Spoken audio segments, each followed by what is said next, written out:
Hi there, this is Victor Cook, the executive producer and supervising director of Stretch Armstrong and the Flex Fighters, which you can watch on Netflix.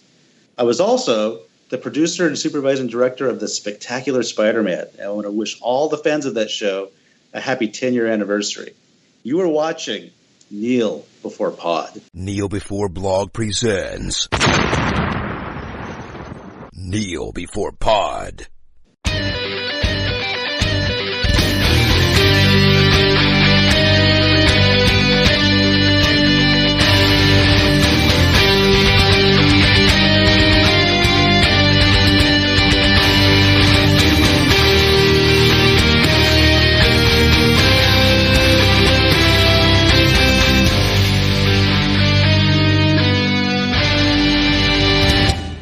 Hello and welcome to Kneel Before Pod, the podcast that is on the pulse of news. I don't know, I didn't think of a decent lead-in, but here it is. I'm your host Craig, and I'm joined by three people that are here to talk about all the goings-on that happened in December. So this is our last podcast of 2020, so let's make it a good one. Aaron, welcome. Welcome. Kat, welcome. Thank you. Isaac, also welcome. Am I supposed to say welcome? You can say whatever you want. I'm going to go with a traditional hello. That works. Everyone is here. Everyone is checked in. So that's good. We're all good. So last podcast of 2020. We've recently released our Christmas special, which isn't the last podcast of 2020, but it's a lot of fun. So listen to that. I'm plugging it if you haven't listened to it. Always be plugging. We'll just start with a roundup of kind of what we've been watching over the past since we last did one of these. So Aaron, what's been on your viewing watch list? Special mention, I think, to Cobra Kai. That's been something that Laura and I have both been enjoying, waiting for season 3 in January. Mandalorian, of course. Totally into that. Stay tuned for a podcast on that one coming soon. And also just picked up Expanse season 5. Which launched today as of recording, right? Time stamping is perfectly, yep. Yeah, cool. I like people to know when we're recording relative to releases because I'll be like, but that's been out for months and I'm just listening to it. But yeah, that's cool. So anything else? And are you enjoying those things that you're watching? Not watching anything else, really. I do want to get back to Lovecraft Country. I've not finished that yet, but yeah, the list grows longer. Loving Cobra Kai, by the way, as a flashback to films from your childhood. The Mandalorian, I am now enjoying the second half of it. But I will say I think The Expanse has done something that I find other TV shows haven't, which is open at full speed, maximum interest. I liked The Mandalorian season 2, but I think The Expanse has excelled itself. And we're on season 5 now, and it opened without any loss of pace or interest. And I found that quite impressive, actually. I was having this discussion with somebody the other day that I said Mandalorian opened a bit sort of, I found it like it wasn't quite as on track, or I felt like I was catching up again. And I described it as it seemed to slow right down such that it could build up again to its finale. And I said it was so strange. And this person I was talking to said, no, that's how TV shows are done. And I didn't have a good comeback or argument, but I still felt somehow that it shouldn't have to be done following this formula. But whereas I couldn't put an argument together, I think I could just refer people to The Expanse season 5. I don't think you have to slow right down and start again. I think there is a way that you can follow up on the cliffhanger from the last season and not change your pace, not have such a step change in your pace. So I guess The Expanse is my current top pick just for that. Cool. Hopefully we can get Chris to lead the charge on a podcast on it for February, since he did the last one. Or if he can't, maybe someone else can. Hint, hint, 2 people on this podcast. I was expecting hummed silence when I said that, so it's good. Kat, you're elected. If Chris can't do it, there we go. Problem solved. Oh, for sure. Yeah, I'm down. I'm glad to hear that, actually. I've not picked it up immediately, season 5, because I'm currently doing a rewatch with my partner who hasn't seen it before. So that's what I'm currently watching, I guess, is The Expanse kind of top to bottom. We're kind of mid-season 3 at the moment. which I think is my favorite. I think it's absolutely flawless. Kind of what Aaron said about it just doesn't lose momentum. I would argue there are bits of season 2 that kind of drag for me. But I think it's just such a good show. And it's a testament to tremendous writing, both from the source material and in the adaptation to TV, that it's so just like well done in terms of stakes and keeping a fast pace. It's awesome. So yeah, really thoroughly enjoying it once again. There's just a lot of choice moments. Always be plugging. Do listen to our Expanse podcast that we did sometime last year, I think, with Aaron here and Chris. I think the three of us. Yeah, I think the three of us are the only ones who watch that show around here, which is preposterous, and y'all need to fix that immediately because Andrew does as well. Awesome. Oh, that's good. Yeah. I just haven't had the chance. Oh, yeah, good. Okay.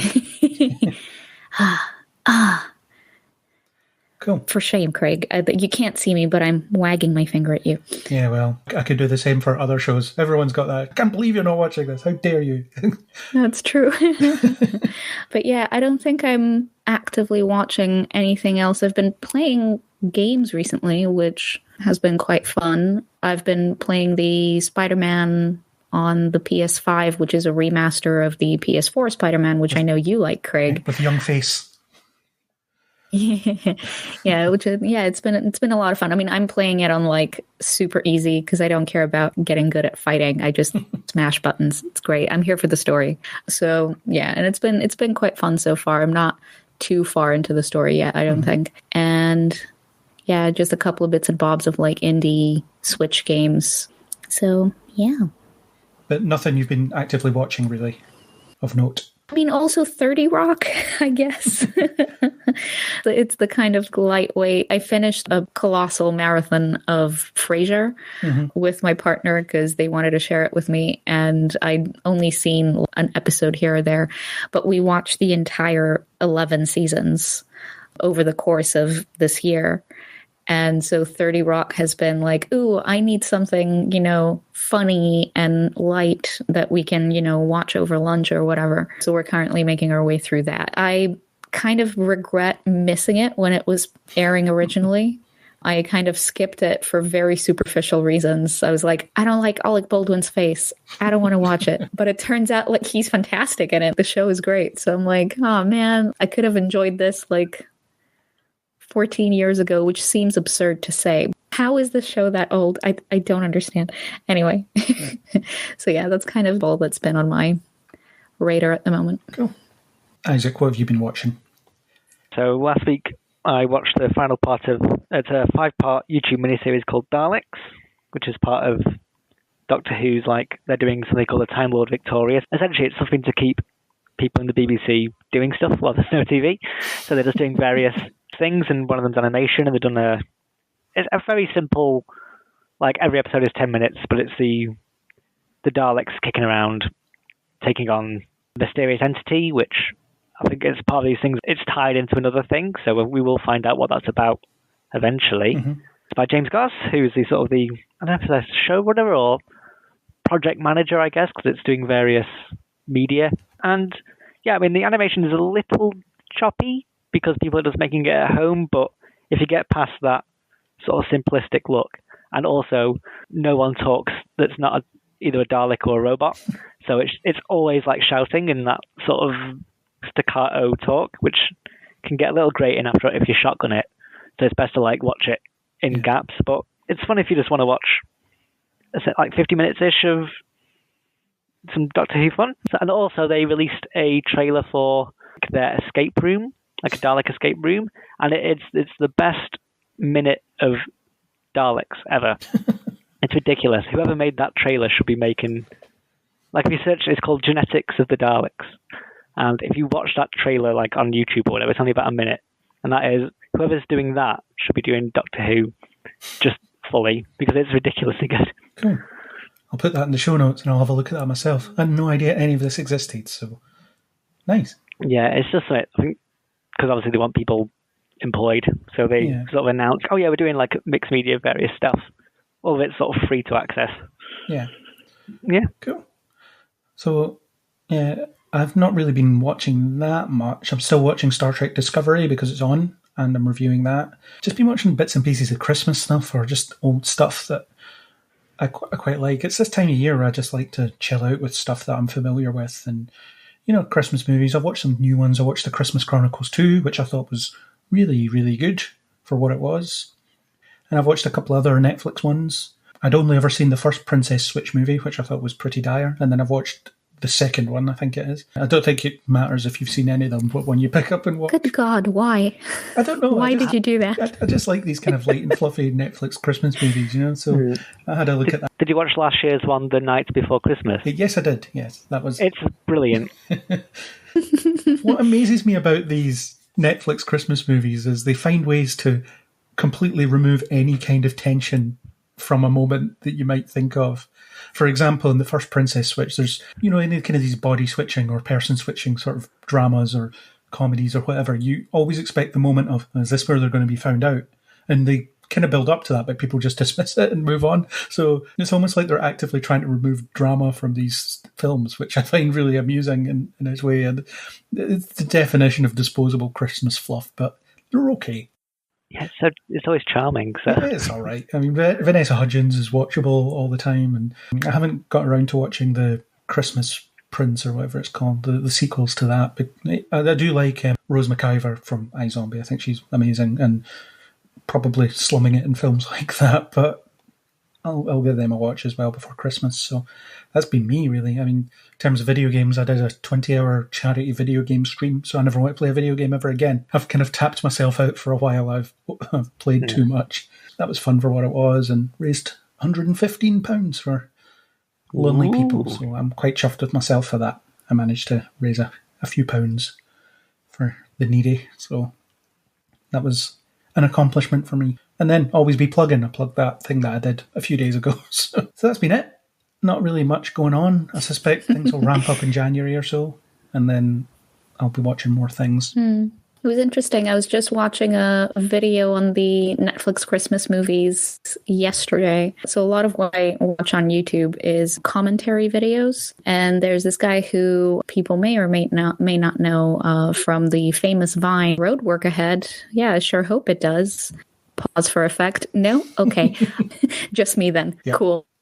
His name is Drew Gooden, and sometimes he does movie reviews. And so he did a video specifically on the Netflix Christmas movies. And so I have vicariously experienced them through Drew Gooden, but I haven't seen them myself. And because it was like literally last night before I went to bed, that was one of the last videos I watched. So it's just very interesting that this has come up because, like, I understand that reference vaguely, but not through direct experience. So it's weird. Give them a watch. You could do worse, especially this time. Yeah. They seem certainly watchable, but harmless. Harmless is the term, I think. Like, yeah, yeah. I think that's the fair assessment. Yeah. So that's it. That's what we've been watching. A bit of a dry period for content, but TV and stuff is coming back in January because they're filming stuff. So I'm sure I'll be kept busy at that point and kind of miss having a few shows on the go as well because it's good to just have that. Something to look forward to in the week, a new show, a new episode of something that you enjoy and things. So let's get that back next year. Let's get a lot back next year, but definitely that. So let's move on. We've got some general news. Disney went and dropped a bunch of stuff that we're going to have to devote most of our time to, but we can cast our gaze over some other stuff just to touch base with it. So one of the biggest things that I came across was that Oscar Isaac is cast as Solid Snake in the Jordan Vogt-Roberts, I think he's still making it, Metal Gear Solid movie. I think a lot of people lost their mind about this. You had the usual thinly veiled criticisms that were, but Snake is supposed to be all-American, which means, well, white, I guess, in this context for a lot of people. So I think it's good casting. He's going to have to gruff up his voice a bit, though. But I'm going to kneel before it because I like Oscar Isaac and giving him a franchise like that, and he can grow a beard, which definitely helps. Isaac, you're a big Metal Gear guy. What do you think of this? I've been playing through Metal Gear, actually. I think this is brilliant. I'd sort of forgotten this was being made because I know he did like a thing where he was doing wild concept art for a bit. People have been quick on, I think Boss Logic usually does them.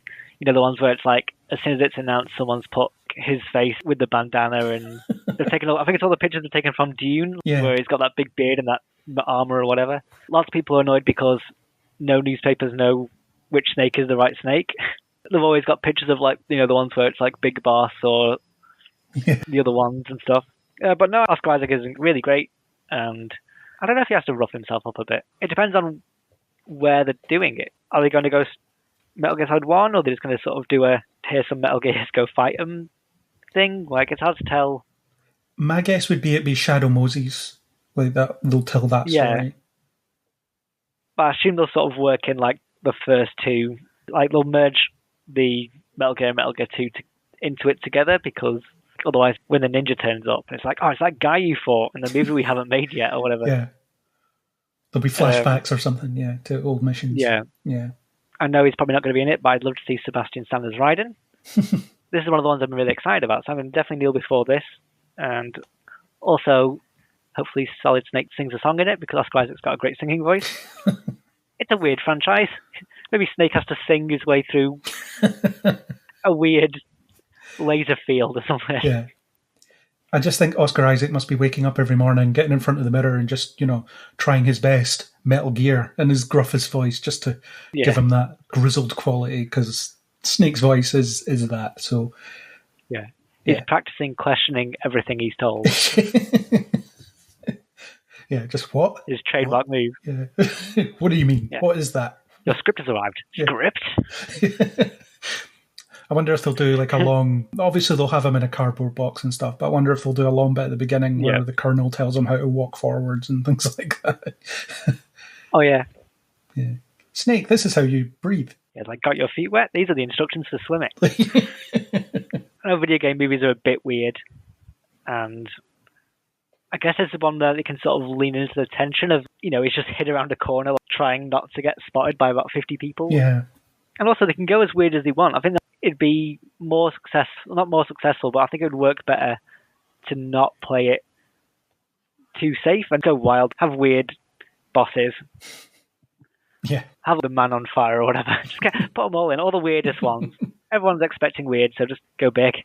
I agree. Let's move on to the next item. So the next item is the Creed 2 director, Stephen Capel Jr., however you pronounce it, is making a Transformers movie. So there's nothing known about what this movie is.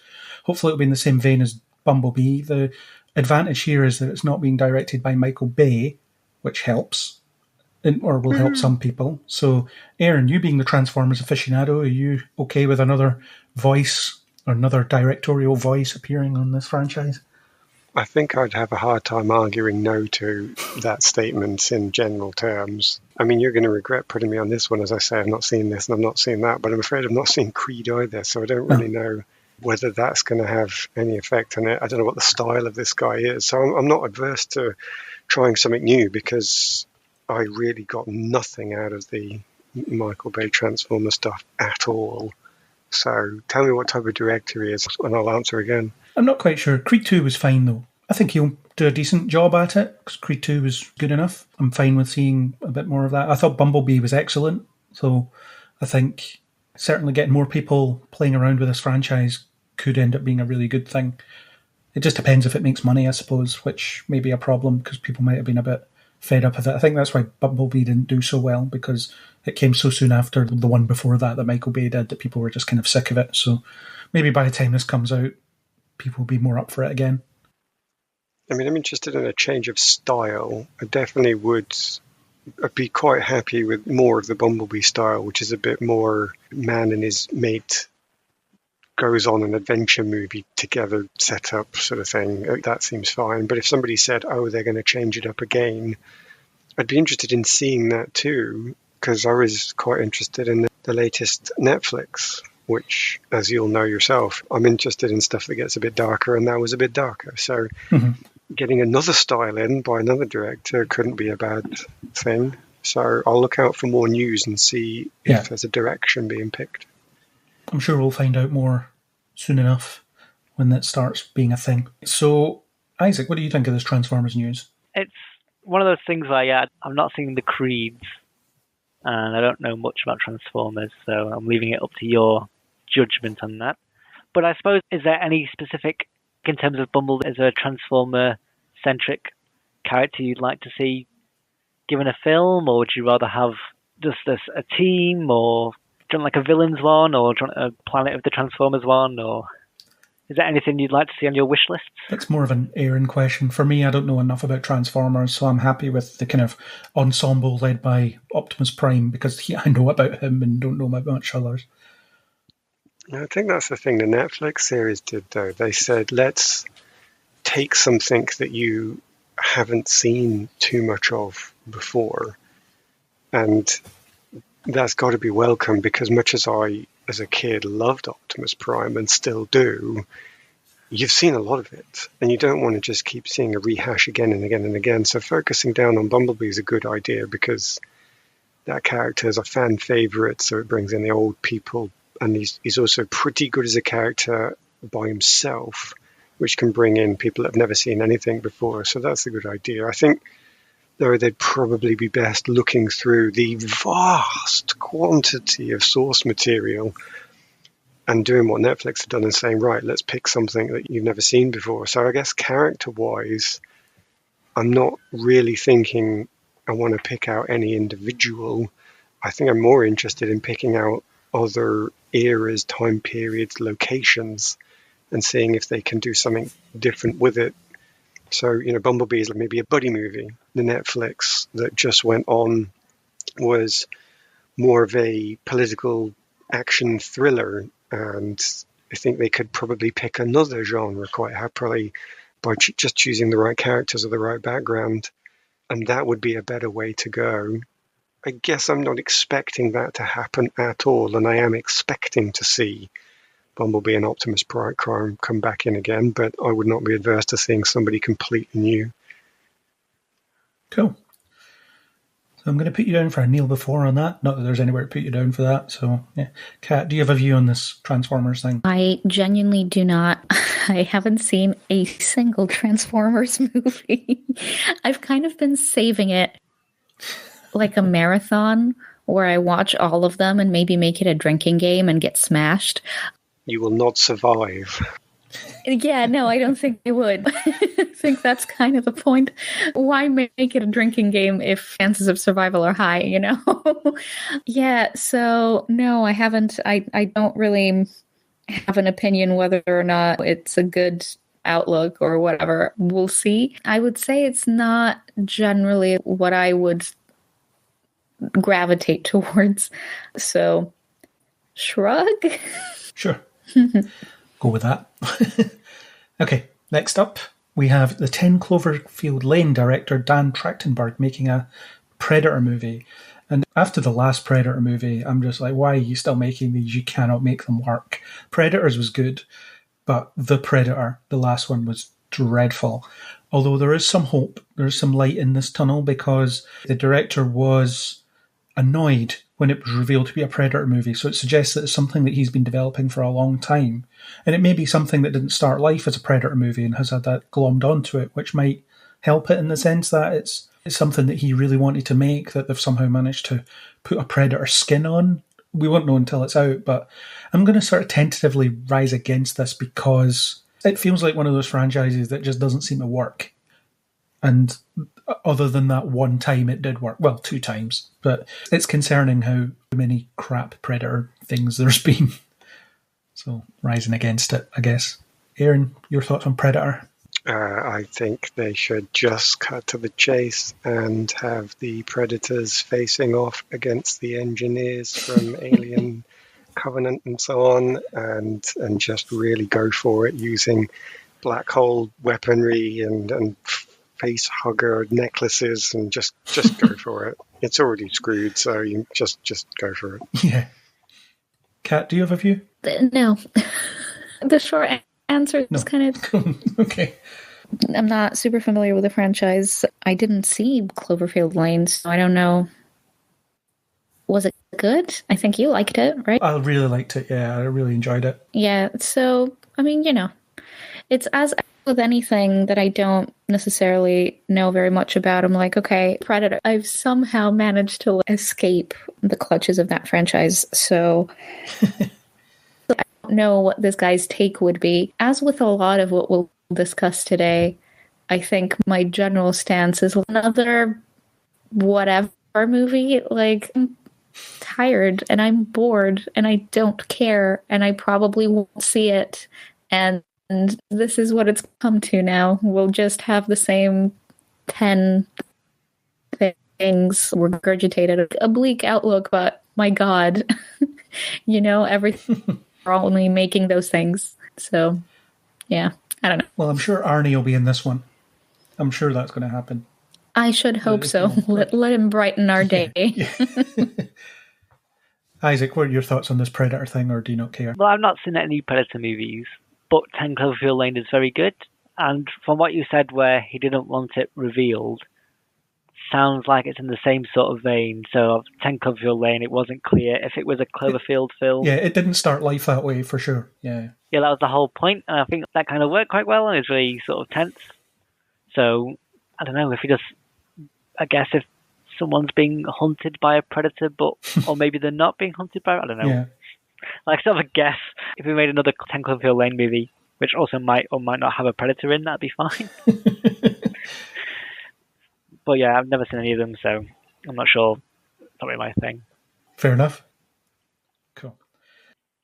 Next up is the request that Isaac had. He wants us to talk about Doctor Who. Yeah, my thing. There's one thing I actually forgot to put in the agenda, but we're all going to have an opinion anyway, so we'll get to that next. Is it whether or not I should be in the podcast anymore? I keep requesting Doctor Who. No, that's a separate agenda for, yeah. Like, I forgot we're going to make sure you're not there for that discussion. That's a secret agenda. We've made a decision. Yeah. We've voted you off. Sorry, you don't have a say. Yeah, but so the main 3 bits I picked up on, we've got Captain Jack for the New Year special. There's a trailer for the New Year special, and 2 companions are leaving.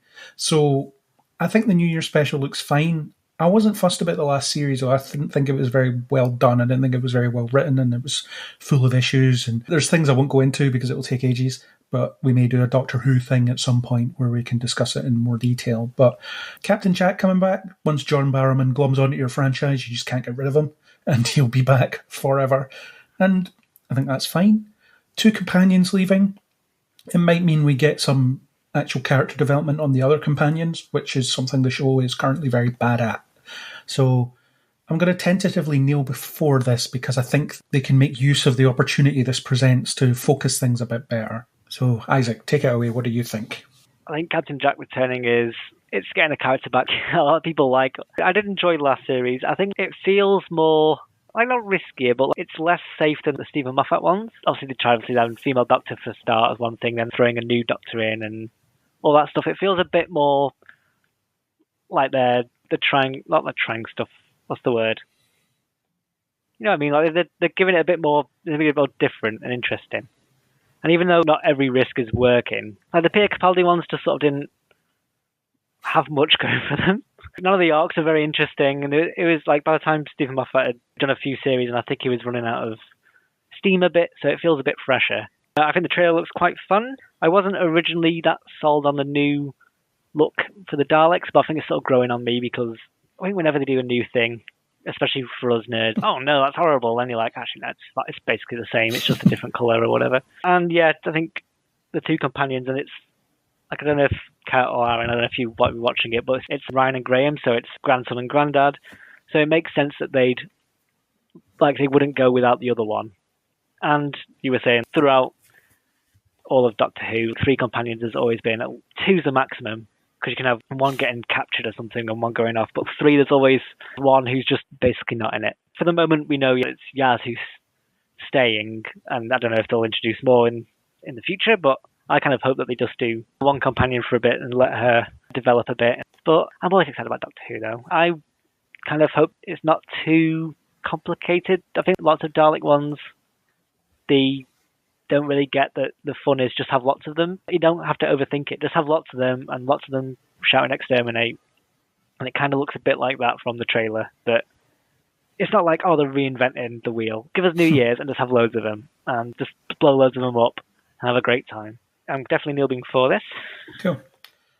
Aaron, you're not really into Doctor Who, are you? So I have a weird relationship with it. I really want to like it and have not got anything out of it for a long time. I don't even really know about this idea of bringing the Daleks back. I'll upset Isaac by saying that the best Dalek stuff I remember is when there is one Dalek and it's really freaking scary. And there's just people going left, right, and center trying to attack this thing, and it's just having no effect. And then it's actually a proper villain. I mean, I'm from the days when, as a kid, you wanted to watch Doctor Who, but you almost didn't dare because it was just too scary. And as an adult, I guess I'm not necessarily going to be scared by it anymore, but I did appreciate this terrifying single Dalek that nobody in the army could possibly take down. And then you have to try and find a different way of defeating it because the Doctor can defeat it. And that's kind of the point, you know. These things are the ultimate military masterminds and you can't defeat them unless you're a super powerful time-traveling intelligence. Then you can defeat them. I'm totally up for that. But as soon as you start bringing in, what was it, 1 trillion Daleks? Right, I know, sorry, off, turn off immediately. I could never really get back in. And I've got too many things here that I don't want to say because I don't want to upset people. But I couldn't get back into it. And I tried watching the latest Doctor because it was going to be this big change in our culture. But the writing was exactly the same as it was before, and I felt like that therefore didn't really change anything up for me. It's actually almost exactly what it should have been. Making the Doctor a woman had no effect whatsoever because it shouldn't matter. And I thought, well, that's great, but I still aren't getting on with the writing, I'm afraid, so I'm not able to enjoy it, I think. So I really want to like it, but I don't think I've got a way back in yet, and I'm probably just not the target audience anymore, and that's fine. Wait till the next Doctor and then try again. Well, tell me about a change of writing team or something, and maybe that's what I should be looking out for. So keep me apprised of that when the writing style changes, and then I'll try it again. Cool. Kat, what's your view on this Doctor Who stuff? Is it something you watch? So, yes and no. My first kind of foray into Doctor Who was with David Tennant's Doctor. We had episodes aired in Greece with like subtitles and stuff, and I didn't like it. I hated it. I was like, I hate this guy. He's obnoxious. Whatever. I'm not going to watch this. Then when I moved to the UK, it was when Matt Smith was cast, and I quite liked him for a time. I didn't really like the Pawns, and because a lot of the show became about the Pawns, I was like kind of in and out of it a little bit. I kind of got into it again with Clara because I really liked her. And I didn't watch any of Capaldi for maybe like his first episode, but like he got people killed and he didn't care. And I was like, oof, don't like this guy. No, goodbye. And then I tried again with Jodie Whittaker, and I love her as a character, but I'll agree with Aaron in that it was just kind of boring. I was just like, I should be riveted by this, and instead I'm just kind of like, oh okay, yes, she's lovely, okay, cool, and the companions seem great, okay, fine. You know, I kind of got emotional because, my God, finally a female Doctor, wow, what a revelation. But at the same time, I was just kind of like, oh, well, it's kind of nothing. I don't know. And maybe it gets better later. I just never really picked it back up again after watching that pilot. I watched that live along with everybody else. You know, it was just kind of like, oh my gosh. But I haven't really watched any Doctor Who since really Jodie Whittaker's special when she appeared. I don't know. I might give it another go, and maybe Isaac can say how her story has gone on, and if it, tell me what you think, basically, because I'd love to like it. Similarly to Aaron, I'd love to love it, but I'm just kind of like, it's okay. It's okay. Maybe it's just too British for me, and that's another thing that you chuckle, but there's a lot of British TV that just kind of I totally get what you mean, and that's why I chuckled. You know, like I just kind of feel like coming into it as like a Greek person who mostly relates to things through media, but British television very often just leaves me kind of going, I just don't understand. There's a particular brand of British weirdness which isn't necessarily tied to a genre, but because I mostly watch genre TV, I would say one of my favorite shows, Being Human, also had that brand of like British weirdness. It just kind of is off kilter a bit somehow, and I don't understand. And so, yeah, like I don't know, Doctor Who is one of those things that is kind of the epitome of that off kiltery-ness that I can't quite put a finger on. That's fair. There you go, Isaac. You got your Doctor Who conversation, and you got some insightful stuff. So yeah, we can bring it up again as the season is airing. Maybe we'll do a Doctor Who podcast. I don't know. If people are interested, we could maybe do so. I don't know. We'll see, depending on how long it takes them to film the new ones with all the restrictions and stuff. So whenever that's... We have some time, yeah. Probably around New Year's 2021, probably. So. Yeah, if we're lucky. Yeah. Yeah. Okay, next item on the agenda that isn't on the agenda, which is hilarious, because I forgot. So Warner Brothers are releasing every major film that they're releasing, or we're supposed to release either kind of this year and next year, on streaming. It's all going on HBO Max, and people are losing their minds over this, particularly theatre chains, because they think it's going to be a paradigm shift for the industry.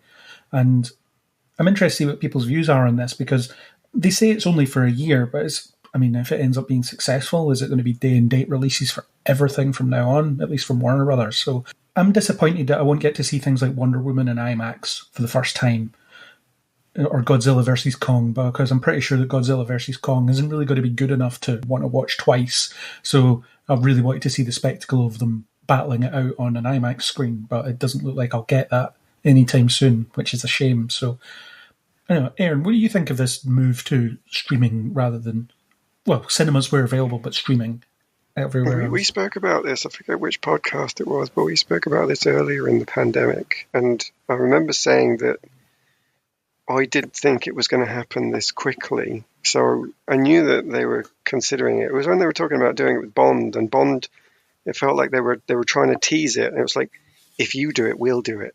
But nobody agreed, and there wasn't this big rush. And now somebody's gone for it. But I honestly didn't believe we'd see it this year. I thought it would be next year. And I only thought it would really happen if the pandemic was looking like it was going to be long term. So when they said there's a potential vaccine and we're thinking about what we can do to get back to normal, if you'd have asked me at that point, I would have said, yeah, in that case, cinemas will reopen and nobody will do streaming. But I think I've underestimated the loss of revenue that must be occurring, and people have just snapped and gone for it. But ultimately, I can only say what I said back then. I don't think it's going to be the end of cinema, because there are certain films that you can only really enjoy on a screen that's 50 times as big as you are. And those films that are trying to go on streaming that are better off on the biggest screen, they're not going to get the same response, or people are just going to have to stop spending the money on creating 3D films anymore, because there's no point, because you can't show it on most people's telly yet. You know, you can show it on some people's telly, obviously, but you can't show it on everybody's. Well, the 3D TV thing died out. They were available for a time. Now you can't get them anymore because they're pointless. Nobody was. And how many people have actually filled up their entire living room wall with a telly to really get the massive experience? I know like 2 people that have out of everybody I know, and otherwise most of us have got what these days would be considered a small TV, even though it was big to me if I had been looking at it as a kid. So I can't see it being permanent, because it would require a complete paradigm shift, entirety of cinema away from massive blockbuster films that literally blow you out of your chair. And I don't think the desire to see those is gone. You know, we haven't as a culture moved on to the pandemic has given us a newfound respect for entirely art house films. You know, that's just not happened. So a temporary measure, I don't think it'll be the end of cinema, but maybe there will be a lot of refinancing for cinema houses that go under and then come back in a different name.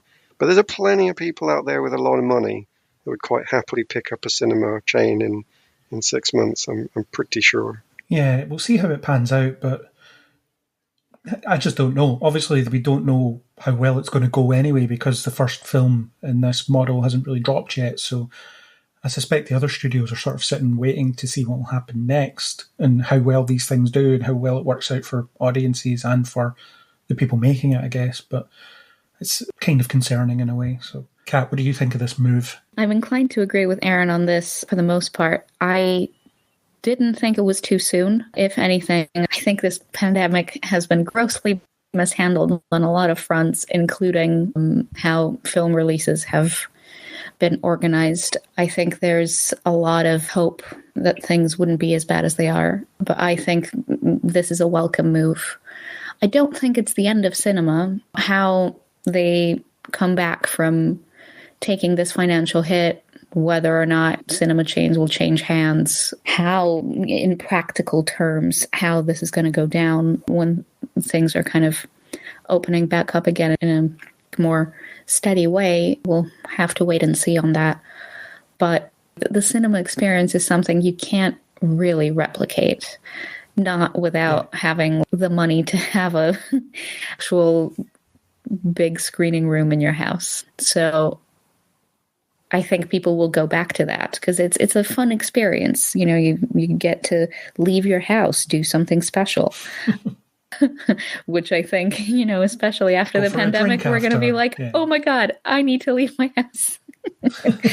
So I don't think it's the end of cinema per se, but it certainly is going to be an adventure to see how they bounce back. My sort of like exasperation is obviously, you know, HBO Max is not available everywhere in the same way. And so they're saying, oh, like we'll just dump it all on HBO Max. What about the markets that don't have it?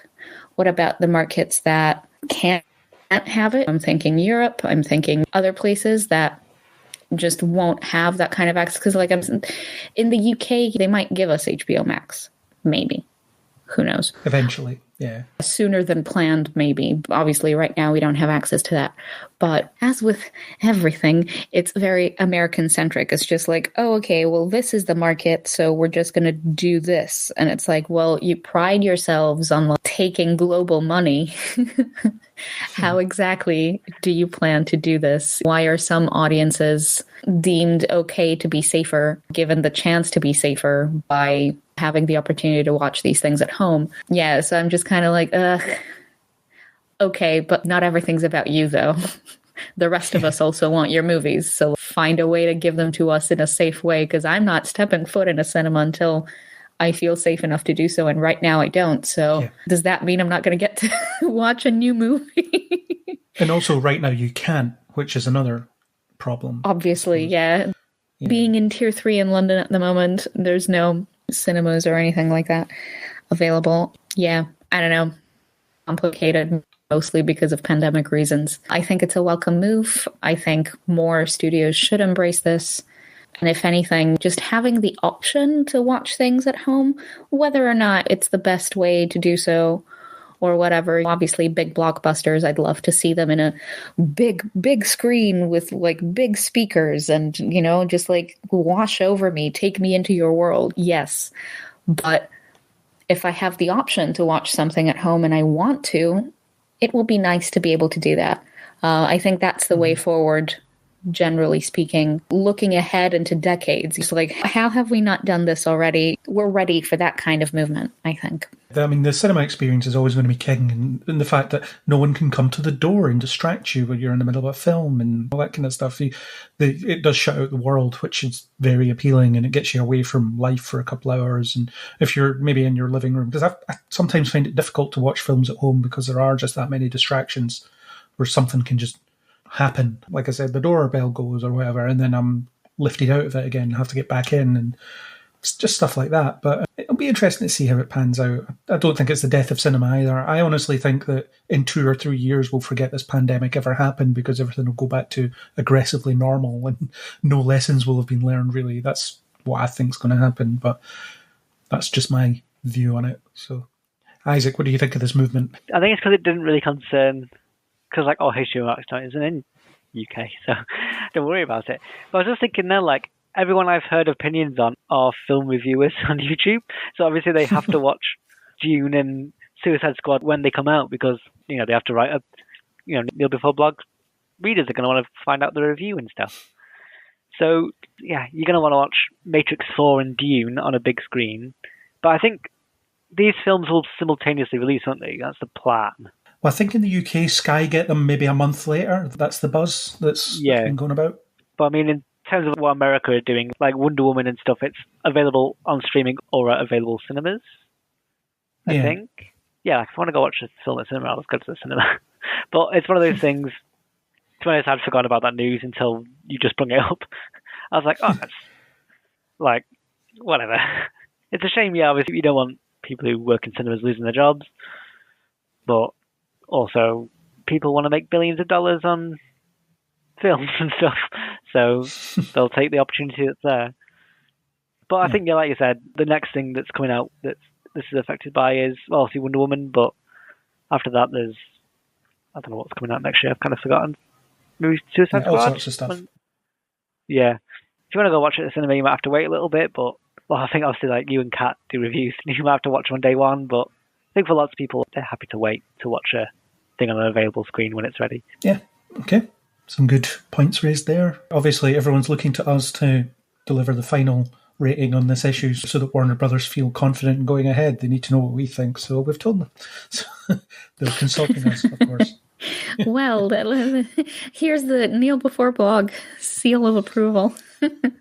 It's going to come up in a boardroom at some point and they'll be like, well, these guys on this podcast, they made us wait, but they've told us it's okay, so we're doing this. They said it's fine, so okay, we're doing it. They said they're disappointed, but they'll accept it and it's fine, so let's do this. This was the word they were waiting for. So, yeah. Next up, Spider-Man. The bloody Spider-Man film. Barely a week goes by where there isn't another returning cast member from an older version of the franchise. So I'm just going to read the list of... The day that things were breaking and Twitter was just, oh, this person's coming too, and this person's coming too. And I was like, what is happening right now? Just ridiculous. Yeah. So, explicitly confirmed, we talked about it in previous podcasts, we've got Jamie Foxx explicitly confirmed.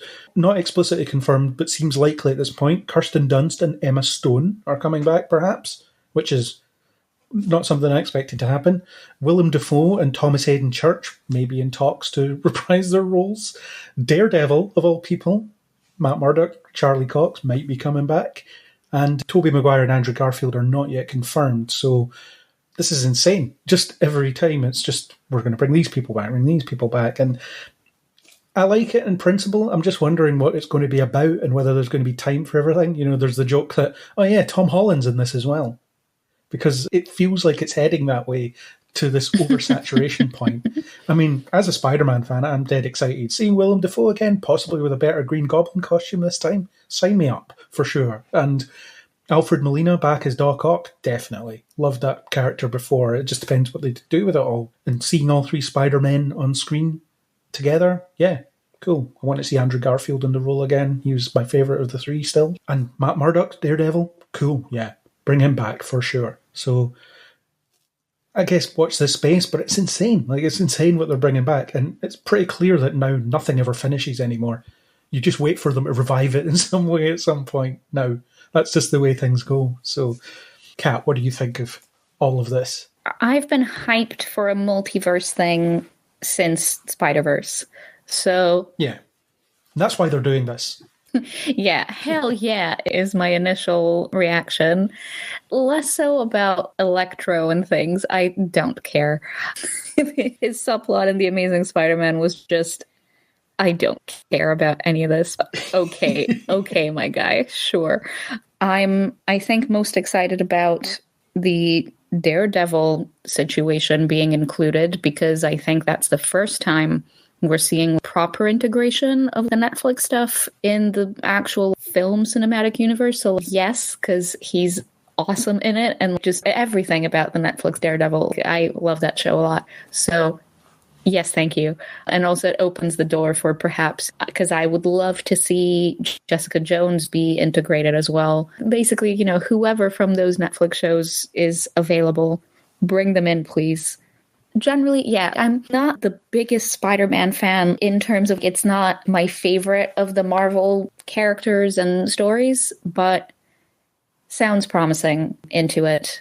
I hope that they will give it the kind of attention that the previous Tom Holland Spider-Mans have had, because I've really enjoyed those. I thought they were great. So if that continues on, I'll be a happy kitten, basically. There we go. Yeah. Aaron, what are your thoughts on Spider-Man returning stuff? I think this is where my warning lights start to flash, if I'm honest, because, again, I'm referring back to stuff we said before, but like Doctor Strange, Multiverse of Madness, all of this is going to have a particular use in giving us the X-Men that we want, and other things, obviously. Whereas I'm not adverse to that, there's this thing in my head that says, I'm not so into the sillies. That sounds a bit arrogant, so let me explain it. I like Thor Ragnarok as a comedy, and that was a great film, and I loved it. But I think there's a danger when you start to go into the really crazy stuff that you're targeting a market that is much more limited. There's some stuff that, even if it's not silly, it's still really niche to the comic book market, who don't mind it just going, oh, and there's this guy from this universe who said that, who did this, and his power is different when he's under a red sun as a yellow sun, and you totally get into that real detailed comic book stuff. And I'm not convinced that the greater audience is going to tolerate this stuff. I think that Guardians of the Galaxy 2 very definitely managed to, and Guardians 1 actually managed to test the audience to see how crazy can we go and the audience still watch. And I think they did do okay. But as soon as somebody says the word multiverse to me, I'm starting to see these old 80s sitcom tropes coming back in, whereby you can kill somebody and replace them with their long-lost twin brother that you didn't know they had, which is pretty much the same as, no, this is the guy from Universe 37, because he was able to come back in and he had pretty much the same experiences as a child. And I think as soon as you start getting that deep into the crazy, you're going to lose it. I also personally am worried about this stuff because I feel like it's going to take the personal out of it. I think it's a big danger at the point where you get into multiverse stuff where it becomes who's got the biggest, most colorful ray beam and they win the fight, rather than the very definite personal sacrifices, which was what won the day when it comes to Avengers. But yeah, if you've got 3 Spider-Man and one of them sacrifices himself for the others, I kind of understand that that is still personal, it still means something, but you're starting to dilute your Spider-Man pool here a bit, and you're going to start to dilute the feeling that comes with it if you can just replace one with the other and so on. So I'm not saying that this is definitely going to be rubbish. I don't know that at all, but my warning lights are flashing that we're going to start to be not so grounded in reality, which you still have to do some of, even in superhero stuff. Obviously, it still has to mean something.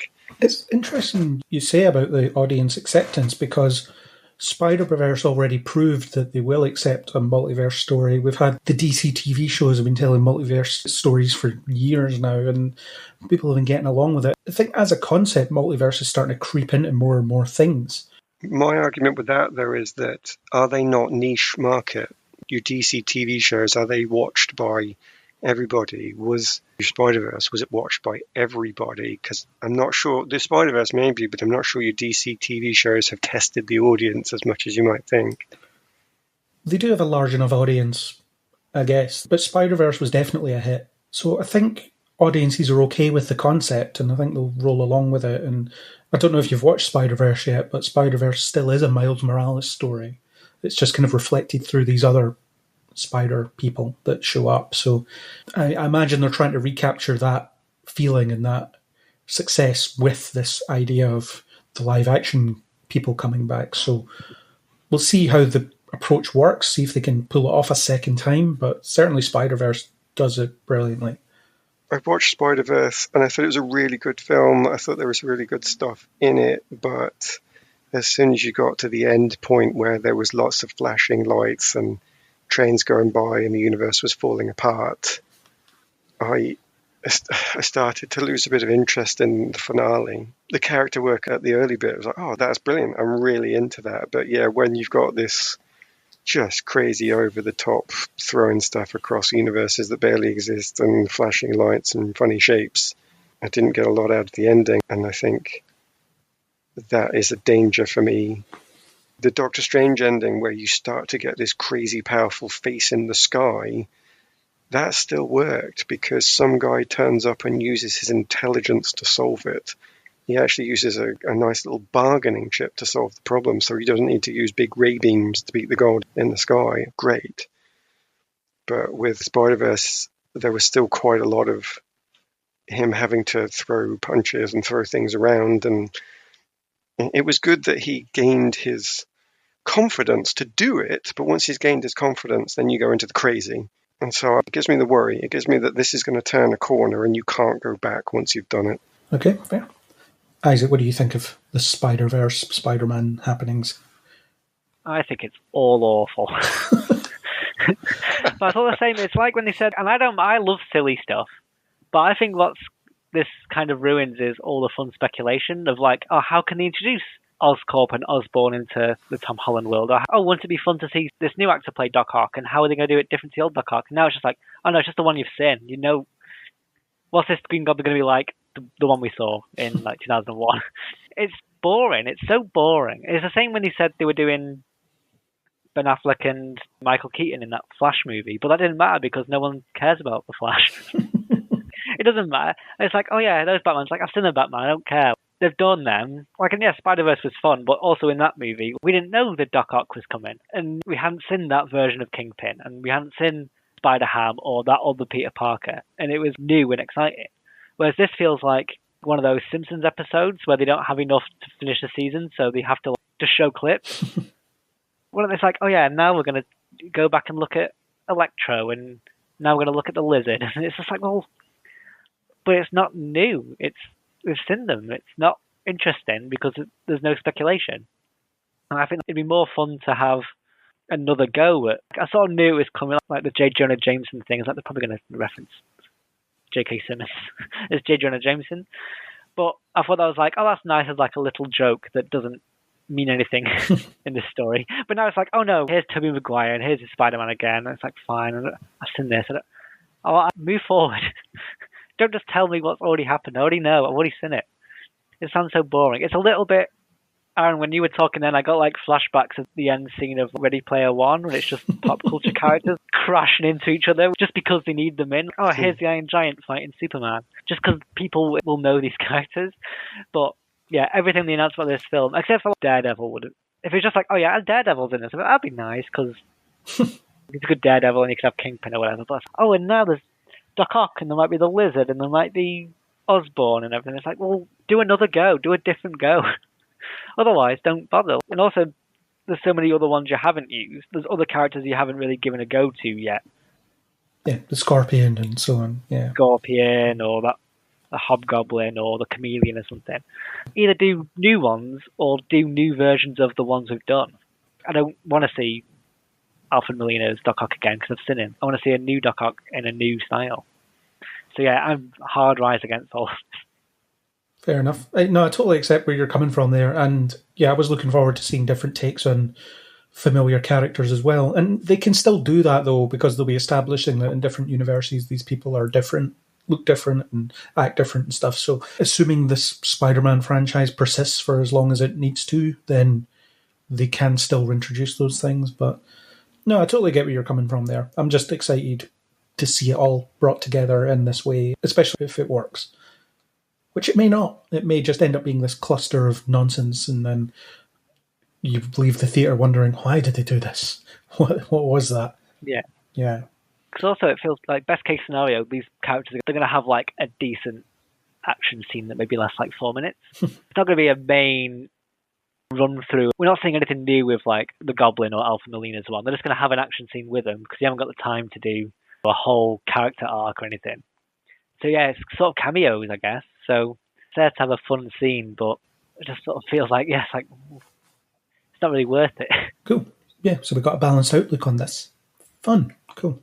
But I imagine the next time we do one of these, there'll be more Spider-Man news to talk about. We'll find out that the three Aunt Mays will be in it, and we'll share a scene and discuss how old or how much younger they keep getting with each iteration. That'll happen next. I've predicted it. It'll happen. Watch this space. Rosemary Harris is still alive. She's 93 years old, so she could do it. And then Sally Field is still around, and Marissa Tomei, they could share a scene, talk about how they're the aunt to Spider-Man, or maybe they don't know. I don't know. We'll see. There's the crossover that everyone wants, the Aunt Mays.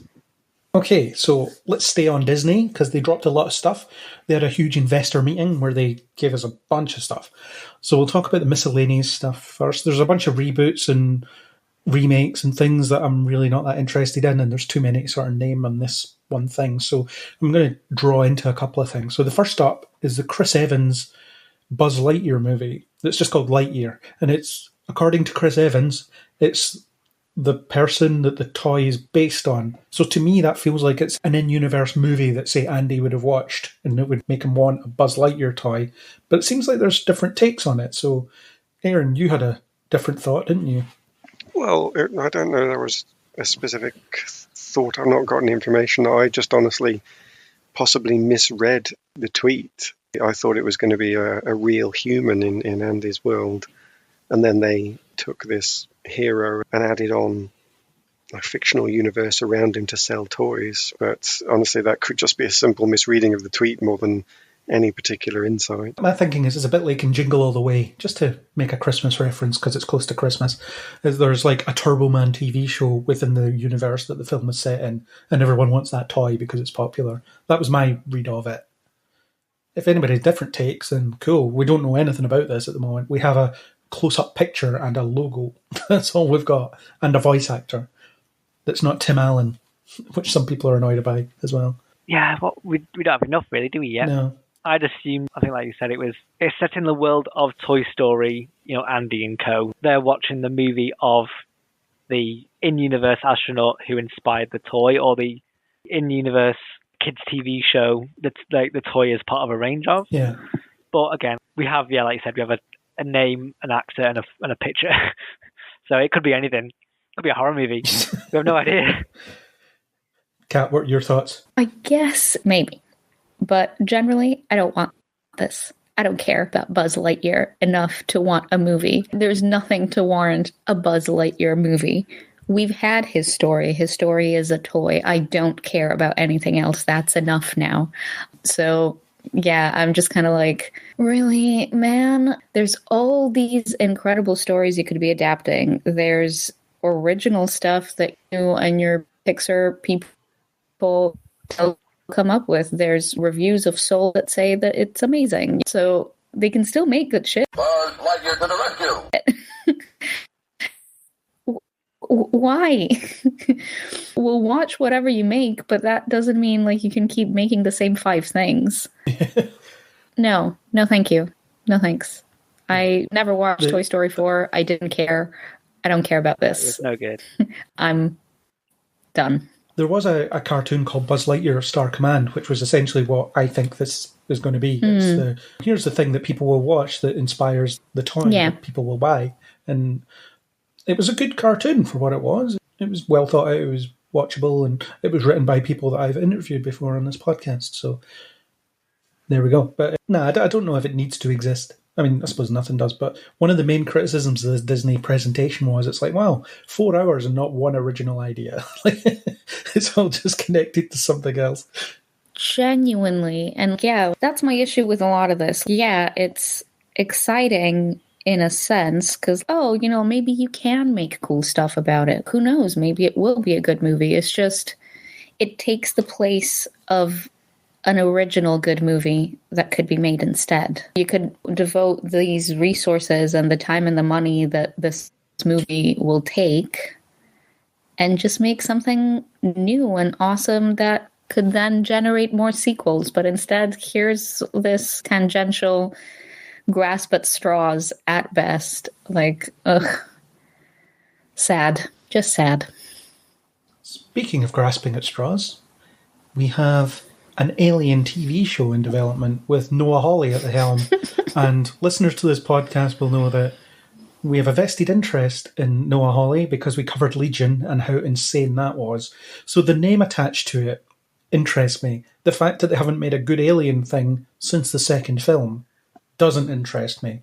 And I'm not sure Noah Hawley will be the one to break that trend. So I don't know. I'm torn on this, and I'm not sure it needs to exist. I feel like the Alien franchise should just be allowed to just die because they just can't make it good again. And they haven't succeeded in a long time. So that's my view on it. Aaron, more Noah Hawley, less Noah Hawley, or Noah Hawley doing something different, would you prefer? I want to see it just to see what he does with it. I've no interest in seeing the Alien whatsoever, but I just need to know what he's going to do to it, because if he turns it into this completely nutsoid thing, I have to see that. There was that Lucy in the Sky film, which I haven't seen yet, but apparently it was not great according to a lot of people, so I don't know. So maybe he's a mixed bag sort of guy. His Star Trek thing is going nowhere, so who knows? But it's another thing, it's another recognisable name. So, Kat, I'm guessing your view on that is the same as the Lightyear thing? Mostly, yes. I don't have any particular attachment to the Alien world. I enjoyed Alien and Aliens quite a bit. I don't think I've seen any of the other ones, or Prometheus, or anything like that. You're not missing a great deal. That's what I hear, and that's why I'm just not going to waste time that I could devote to watching something that I will like, So maybe, because I've heard from you and other people that Legion was great, and that there was some quite innovative and cool writing there. So, question mark. At the same time, the very concept, I'm not the biggest fan, so yeah, I will probably miss this, to be honest. Fair enough. Isaac, you similar view, or? No, I think it sounds pretty interesting, sounds pretty fun. Yeah, the Alien one's kind of gone a bit weird. I didn't see Covenant, but apparently it wasn't particularly amazing, and that line seemed to be losing momentum, so hopefully it's a bit more, I don't know, like a fresh new take. So, yeah, I'm up for this. Fair enough. Sounds good. So, that was the only non-too big franchise stuff I really picked up on. There is other stuff, but we'd be here for days if we just talked about it all. So, there's a Moana TV series and a Baymax TV series and all this stuff. So, yeah, whatever. We'll see how that pans out. But Star Wars, what they did at Disney was they decided, The Mandalorian's fine. Let's do 10 more of these, please. And we have Obi-Wan, which is already announced, Ahsoka, who recently appeared in a Mandalorian episode, Rangers of the New Republic, which is a thing, the Cassian Andor series, Star Wars Visions, which is some kind of animated thing, The Acolyte, which is unknown, Bad Batch, spin-off of Clone Wars, Lando, which presumably has Donald Glover reprising his role as Lando. Patty Jenkins is doing a Rogue Squadron movie, so after they decided not to release her film in most theatres, she's like, screw this, I'm off to Disney to do a Rogue Squadron movie. Some droid stuff, and a Taika Waititi Star Wars movie. So I'm just going to lump this all together because there's so much of it, and there's so little we know of it. I know there's a Bad Batch trailer and stuff. I didn't like the Bad Batch in the Clone Wars when they appeared, but we've got Hayden Christensen returning to play Darth Vader in Obi-Wan, which I find really concerning because we're supposed to have this long stretch of canonical time where they don't meet until Vader kills him. And also, if Hayden's playing Darth Vader, why? He's just going to be in the suit. What's the difference? So that concerns me a lot. Plus, we still don't know if Hayden Christensen can act because he's usually been in terrible films, so it's unknown at this point. So, in terms of the general Star Wars thing, Ahsoka, I watched the scenes with her in the Mandalorian episode she was in. I wasn't a huge fan of the Rosario Dawson portrayal. I think the voice is wrong. I didn't like that, but maybe they'll change how they approach her for her own show, so I don't know. So as a general Star Wars thing, Isaac, what do you think? So I was more interested in this than the Marvel stuff. Oh yeah, I'll sort of do like a lump thingy, so let's go in order. So yeah, Ahsoka, I watched the scenes from the Mandalorian episode. Yeah, fine, cool. I like lightsabers. That could be fun. Obi-Wan I'm really excited about because I really enjoy the prequel Obi-Wan Kenobi. Hayden Christensen, I'm going to take a guess and say we'll see a lot of flashback meditation Anakin stuff, because then you can see his face and it's worth getting him in. And yeah, I want to see a rematch. I like the prequels. That's sort of my area where I really enjoy them. So I'm really looking forward to that. Revenge of the New Republic, nah, not interested. I don't know what it is. Andor, I think Rogue One is the worst thing ever made, so none of that. I really hate Rogue One, and this guy was boring and uninteresting, so I'm not interested in this at all. Star Wars Visions sounds pretty fun, the anime thing. I think that and the Acolyte, they're potentially, well, Acolyte definitely and the Visions potentially, not set in the eras we've seen lots of, because Acolyte's set in the High Republic ancient era, so that's a new era where it's not always TIE fighters, which is new, and Visions is short stories, so we could get anything each week. So I think they're the top two in terms of it's not the original trilogy. Like I said, Bad Batch is very boring, so I guess that's same animation. Have they said is it animated? The same animation style as Clone? Yeah, or similar. Probably? Yeah. Lando, he's fun. I enjoyed the Han Solo movie, so that should be good. And Donald Glover, is it Donald Glover or Donald Glover? There's Donald two Glover, ones, I can't remember which is which. Donald Glover. Yeah, he was really good at it, so more of that's fantastic. Patty Jenkins' Rogue Squadron. Yeah, Patty Jenkins is great. Rogue Squadron, it's spaceship skits. Like, it's just X-Wings again. I know that's a game series. Do you think that will be a mission outside of the films we've already seen? Or is this going to be, we're doing half or something? It probably will be. The games follow Wedge. You play as Wedge in most levels. Yeah. So it's probably going to be, between A New Hope and Empire Strikes Back, Rogue Squadron were doing several attacks on Imperial stuff, and here's one of them, or a few of them. Yeah. Hopefully we get Gal Gadot as a ace pilot. That'd be really fun. So I think that could be fun as long as it's not, I know it's going to be really army-ish. I think that's like the boringest part of Star Wars, is the non-Force stuff. But it's by Jenkins, so that's good. And it's a movie, so that should be exciting. Yeah. A droid story no one cares about. And Taika Waititi, great. That should be a fun Star Wars movie, so yeah. If I say top three, Obi-Wan, Acolyte, and Taika Waititi. You actually touched on something there that I do think in general about Star Wars at the moment. It's too mired in its own history and its own nostalgia, so everything just keeps going back to the same stuff. Even the sequel trilogy, we have the Empire, we have the Rebels, we just call them something different and it's the same setup. So I would like to see a different time period with different setup, but there's also the concern that they will just do Empire and Rebels again, but it's just 1,000 years later and there's someone called Skywalker or whatever hanging around for some reason. So I guess time will tell, but I'm concerned about the fact that they just seem to be looping back to the same stuff over and over again. Like I watched the holiday special, the Lego one, and I thought it was dreadful for that reason. So that's what concerns me about Star Wars, is the inability to move forward. And I'm not seeing a lot of moving forward in what they've announced here. So that's a problem for me. It is worrying. I'm hoping they do. Because I know they announced this High Republic, and it was like a brand big thing, and there was a picture of them all in like these white ceremonial robes. And that was it, I guess. Maybe there was a book, but yeah, I'm sick of TIE fighters and X-Wings.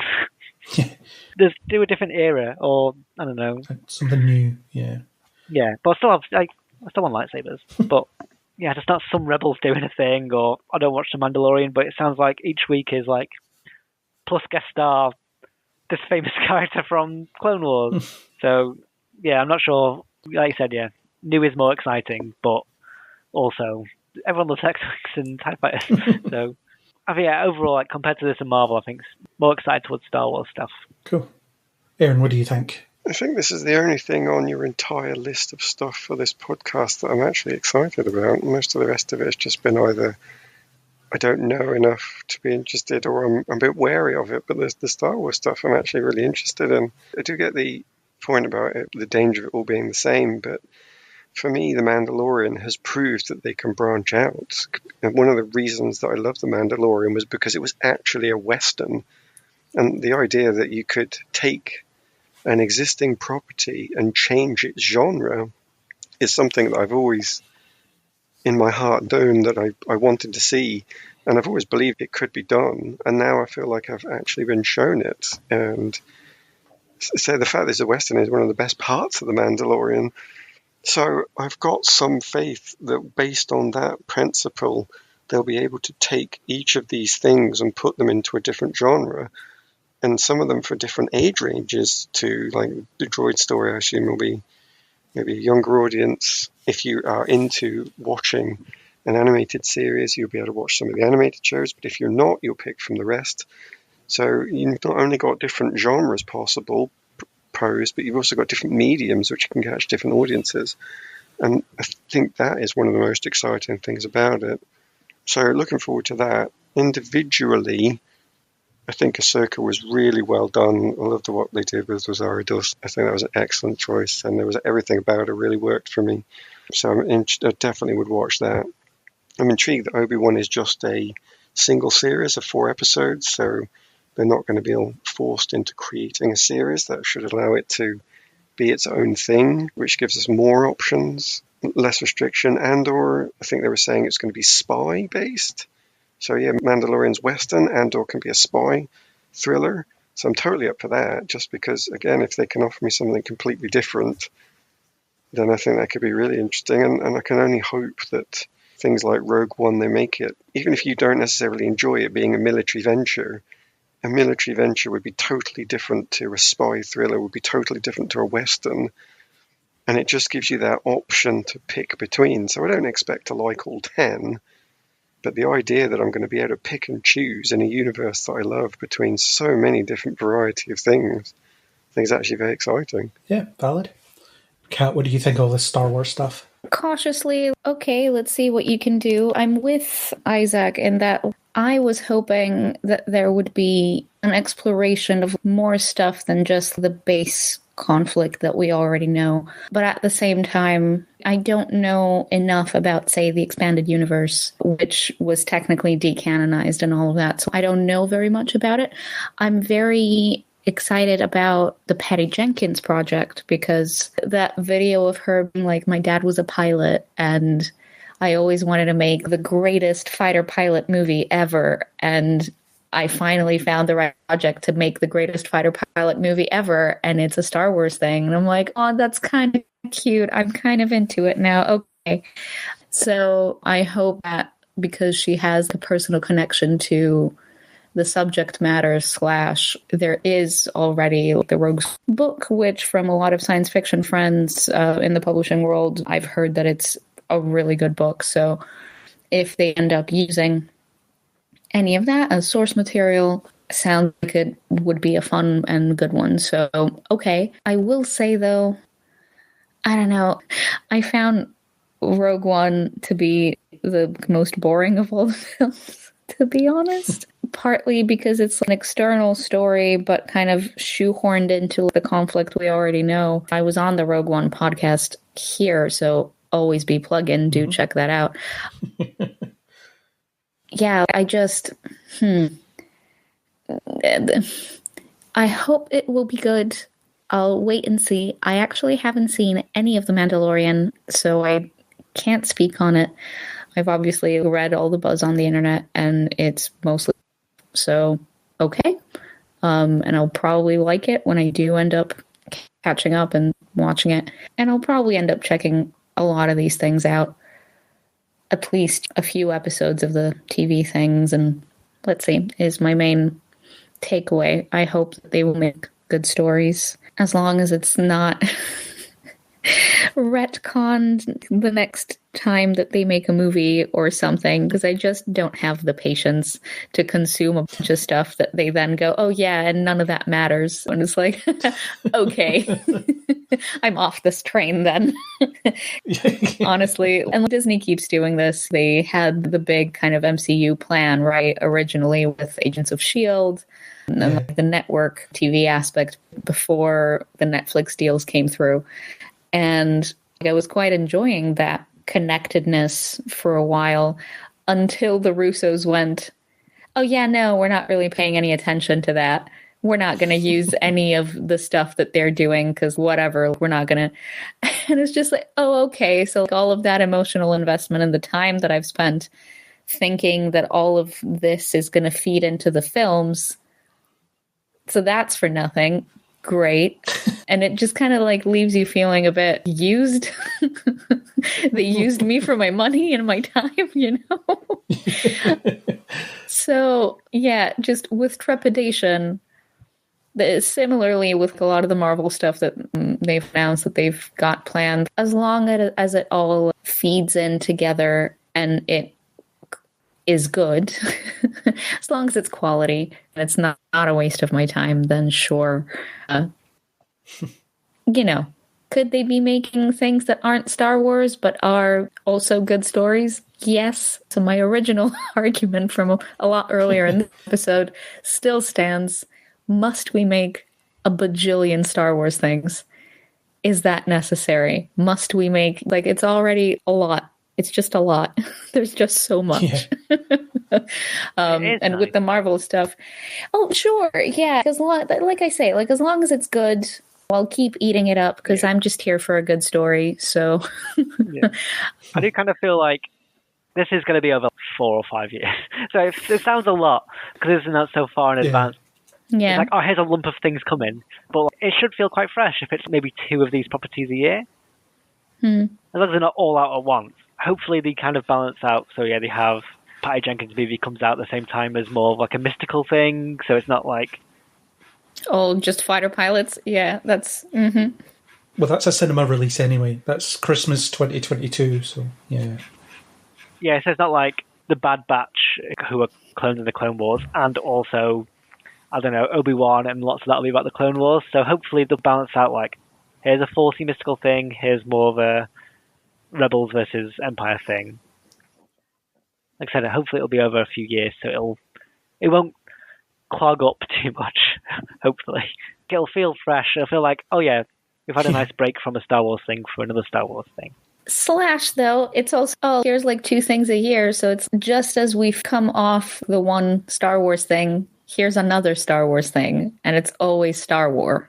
Always. Or, you know, it's always the superheroes. You know, it's just kind of relentless is my other point, that it's just, okay, so it's not all coming out at once. It's just 5 years of just this. Like Craig said, there's not a single original thing in there. Everything's a sequel, a franchise, a spin-off, whatever. It's just going to be this for 5 years. That's the next 5 years of our lives, y'all. Like, I'm just, it's a lot. It's just a lot. Yeah. That's true. I'm not saying it won't be good. It's just... It won't be new. Yeah. And I mean, that's what books are for me, because there's so much good stuff coming out in terms of science fiction and fantasy and the stuff that I enjoy in terms of genre. So at least we'll always have that. But it's just, you know, we could also have those like movies, maybe, if Disney and other studios weren't chicken. Because that's what this is about. They're all just chicken. It's all about our franchises make money, so more of our franchises. Yeah. And that's fair. That is a fair criticism. I would like to see original sci-fi ideas as well, rather than let's try and fit this into the Star Wars mold somehow. But I guess we'll see how it all pans out and the quality of at least some of this stuff. It's not going to be for everybody, even if you like Star Wars, which I do. I know that all of this isn't going to be for me. I don't like The Mandalorian, but that's okay because the franchise doesn't have to be just for me all the time. That's fine. I'm not arrogant enough to think that, no, everything they make needs to be to my liking, otherwise it's pointless. You know, Yeah, sure. If I don't like it, I just won't watch it. And as long as I don't feel like I have to watch it, I'm fine. If you're dragging me into something that I hate because it's going to connect to something else that I might like later, that's a problem for me. But it doesn't seem like that's going to happen. Although it might happen with Marvel, which is the next thing. I was about to say that's a good segue. As long as this nightmare doesn't exist, and now Marvel. Yeah. Hello listeners, Craig here, just with a quick editor's note. At this point, Aaron had to step away. Myself, Isaac and Kat continued on to discuss the Marvel announcements. Don't worry though, as I used time travel to let Aaron weigh in on them as well. And this can be heard towards the end of the podcast. So we actually had 5 trailers, although one of them isn't much of anything. So WandaVision with a new trailer. I feel like we have a decent enough outlook on what this show is going to be on the 3 or 4 trailers that have been released previously. So I don't have a lot to say about that more than what I've already said. I think it looked great, and I can't wait to see it. And the other trailer hasn't convinced me otherwise, so that's good. So, Kat, what do you think of WandaVision? I don't think you've been on an episode where it's been talked about. No, I haven't. I have to say, I don't care about them at all whatsoever. Maybe, I don't know, I may be open to it if reviews are good, and if you guys like it and you recommend it, then I'll check it out. But I'm just like, and we care about them because... and they deserve their own show because why? Okay. I don't understand. It's just, I feel like their story is played out, like it's fine in the films. I don't personally need an entire show of Wanda and the Vision. I'm okay, thank you. But that's not to say it won't be good. Maybe it will be. So shrug, we'll see. I'll check it out when it's out and we'll let you know then. But right now, I'm just like, of all the things, of all the people, this is it. Fair enough. Okay. Yeah. Isaac, you still excited? Has this trailer convinced you otherwise? Yeah, no, I'm the opposite. I think this might be my most anticipated thing for next year. I think it's just trapped in a weird sitcom universe. Like, in every episode's a different era. This looks kind of like the fun part of half silly and half weird in like a, an offbeat comics way, where it's just, there's a weird alternate realities that are made up of different eras of sitcom. Yeah, obviously, like Wanda and the Vision, they've had their story through the movies, but I think like these are two great characters that you can just chuck into a thing, and then each week's going to be like slightly weird and also a bit off. What we get from this most recent trailer, it looks like the world starts to break down and they'll kind of realize they're prisoners, and I'm bang up for this. I think this looks amazing. Oh yeah, I think it looks great as well. I can't wait to see it. And it's only a month away as we record, so not far off. So we're nearly there. Finally got a trailer for Falcon and Winter Soldier beyond the first tease. I think it looks fine. I think the trailer doesn't tell you what kind of show it's going to be. I mean, you've got the canyon chase where he's flying about and being shot at and things like that. But other than that, it doesn't really tell you what the show is. It does show you that the production values across all these shows are top drawer, though, the same as they are for the film. So they're not skimping on the cash that they're spending on them, which is admirable in a way. But I'm excited about it. I like those characters, so I'm not sure. We'll see. Again, like with everything, we'll see how it all pans out. I like the look of it, at least, even if I've not got a real flavour for what to expect. So, Kat, are you similar with this? You don't care about these people? Or Actually, no, I quite like these characters, so I'm here for it. And especially if, let me stress this and make it clear right off the bat, I do not expect that they might do this, but there's just a lot of subtextual gayness with these characters, and so I'm just here for the queer stuff, to be honest. I'm just here for the potential implication that maybe, because I do not expect in the slightest that they'll go there, because they're chicken, like I keep saying. Make them gay, you cowards. So possibly, yes. They were some of my favorite characters on the just MCU proper, so I'm here for it. Yeah. Isaac, what are your thoughts? I'm not that buzzed. I watched the trailer, but it's one of those, when you're not really listening or paying attention. I've watched the trailer, but I can't tell you a scene. I can kind of remember the bit where Falcon's flying through a canyon and it's blowing up. Can't remember that bit. Maybe there's a scene with the Baron Zemo. but I watched this and it waved over me, and then I sort of like, I don't remember. I didn't really see what happened. He shows up as Captain America costume in like a rugby game or something. Yeah, US agent, yeah. Yeah, I saw watch it and I was like, I'll probably watch it when it's out, but it didn't really stick in my head. But not that these characters aren't fun, but also I don't quite understand what this is gonna. Is this who's becoming the next Captain America? Because he gave the shield to Falcon, but then also the government are giving it to this rando. Is that the plot? Like they're giving it to this US agent guy? Yeah, who knows? It's not very clear what this is at the moment. So I'm sort of like, yeah, I'll probably watch it when it's out. But from that first trailer, I'm not particularly that excited. Fair play. The Loki trailer looks good fun. I really like the look of it. And it seems at the end of the trailer, they're sort of inserting him into history in different ways, because there's this guy called DB Cooper, who's known as DB Cooper, who kind of stole a bunch of money, hijacked a plane, then jumped out of it and disappeared. And Loki is wearing like the same clothes that guy was wearing. When he jumps out the plane, you see money fly off, and then obviously just disappears. So, oh my god, yes. yeah. Wonder if they're going to do it. Please. This historical Loki as DB Cooper. Yeah. The mystery is finally solved. It's like this historical mystery. It was probably Loki. Yeah, they could just keep doing that. One of the most famous mysteries, and it was Loki all along. Of course, it was. How dare you? Yeah, naturally. Yeah. I think the trailer looks great, though. It looks like a lot of fun. So that's my take on it. It looks fun. Yeah, I think there's certainly potential for a lot of fun. I don't know if they've overplayed Loki so far. They've used him quite a bit, and sometimes in not particularly interesting ways. Yeah. So perhaps this is their chance to do better, because it's a really good character and Hiddleston has a lot of fun playing him. My caveat is I'd like to see not just comedy, I'd like to see a little bit of depth to his character and to the stories that they decide to go with. Twofold reason. One, because just Hiddleston is really good at all the dramatic stuff. I think his performance in the first Thor movie is what propelled him into stardom initially, because he's just really good. So I want him to be able to do that. But also, personally, I'm and I think I've touched on this on other podcasts previously, but I'm just everything's quippy and just sarcastic and it just gets old kind of quickly for me. Generally, the Tony Stark approach to I just have a quip for everything is not particularly interesting to me.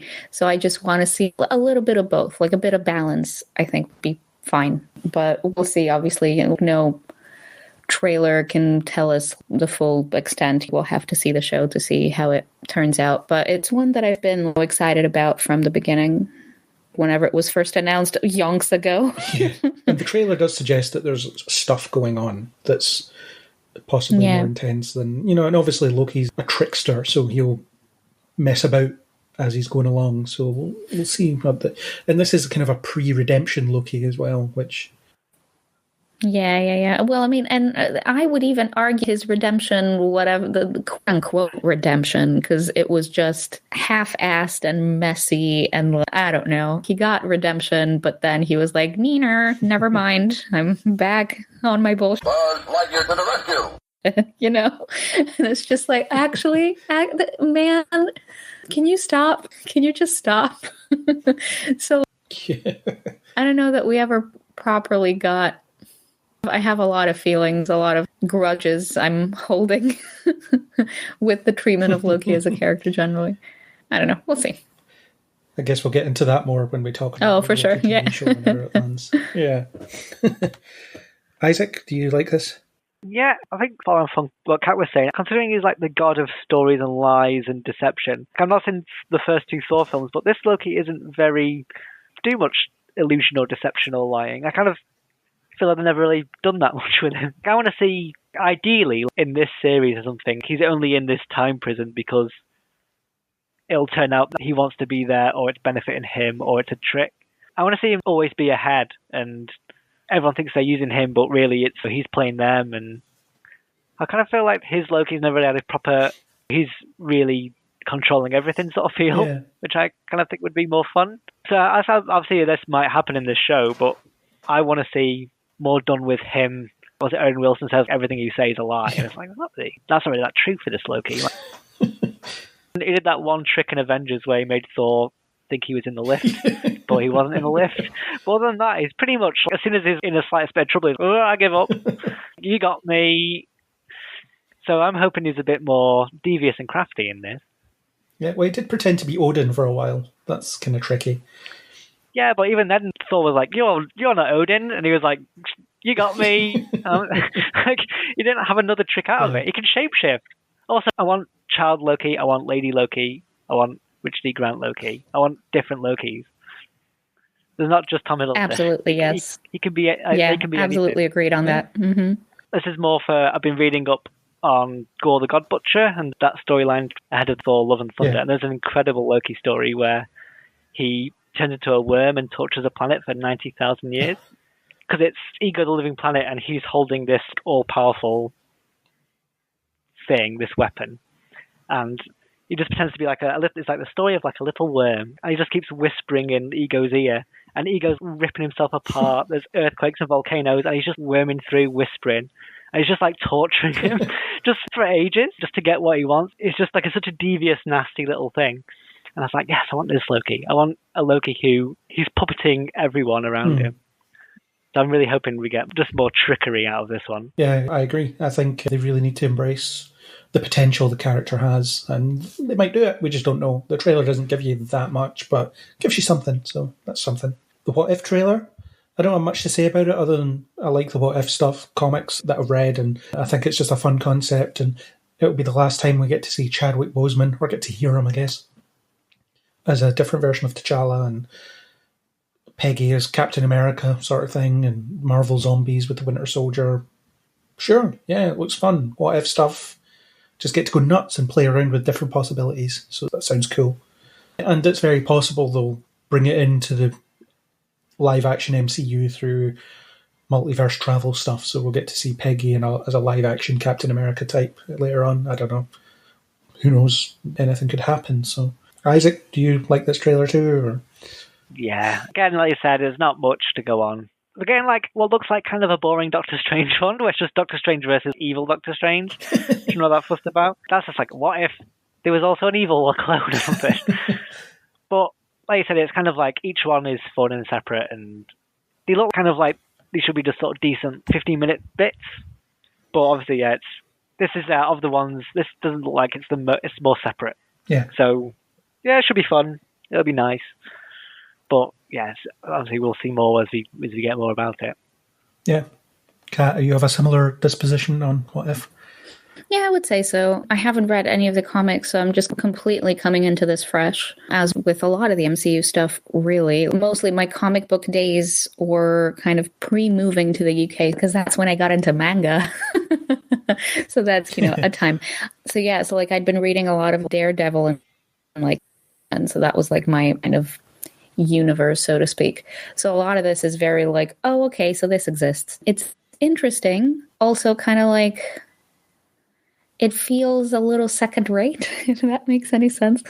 So like, just like, yeah, like, oh, here's this thing. Well, what if this happened? And it's just like, okay, sure. I guess it's an interesting thought experiment. And I think at least it will be good. I expect the kind of hit and miss rich in there, but yeah, I think on the whole I'm just kind of like, yeah, okay, that sounds all right. At least it's a more fun spin on a lot of this stuff, which it's cool to take some of these characters and just kind of spin them a little bit and do something else. Yeah, that's fair.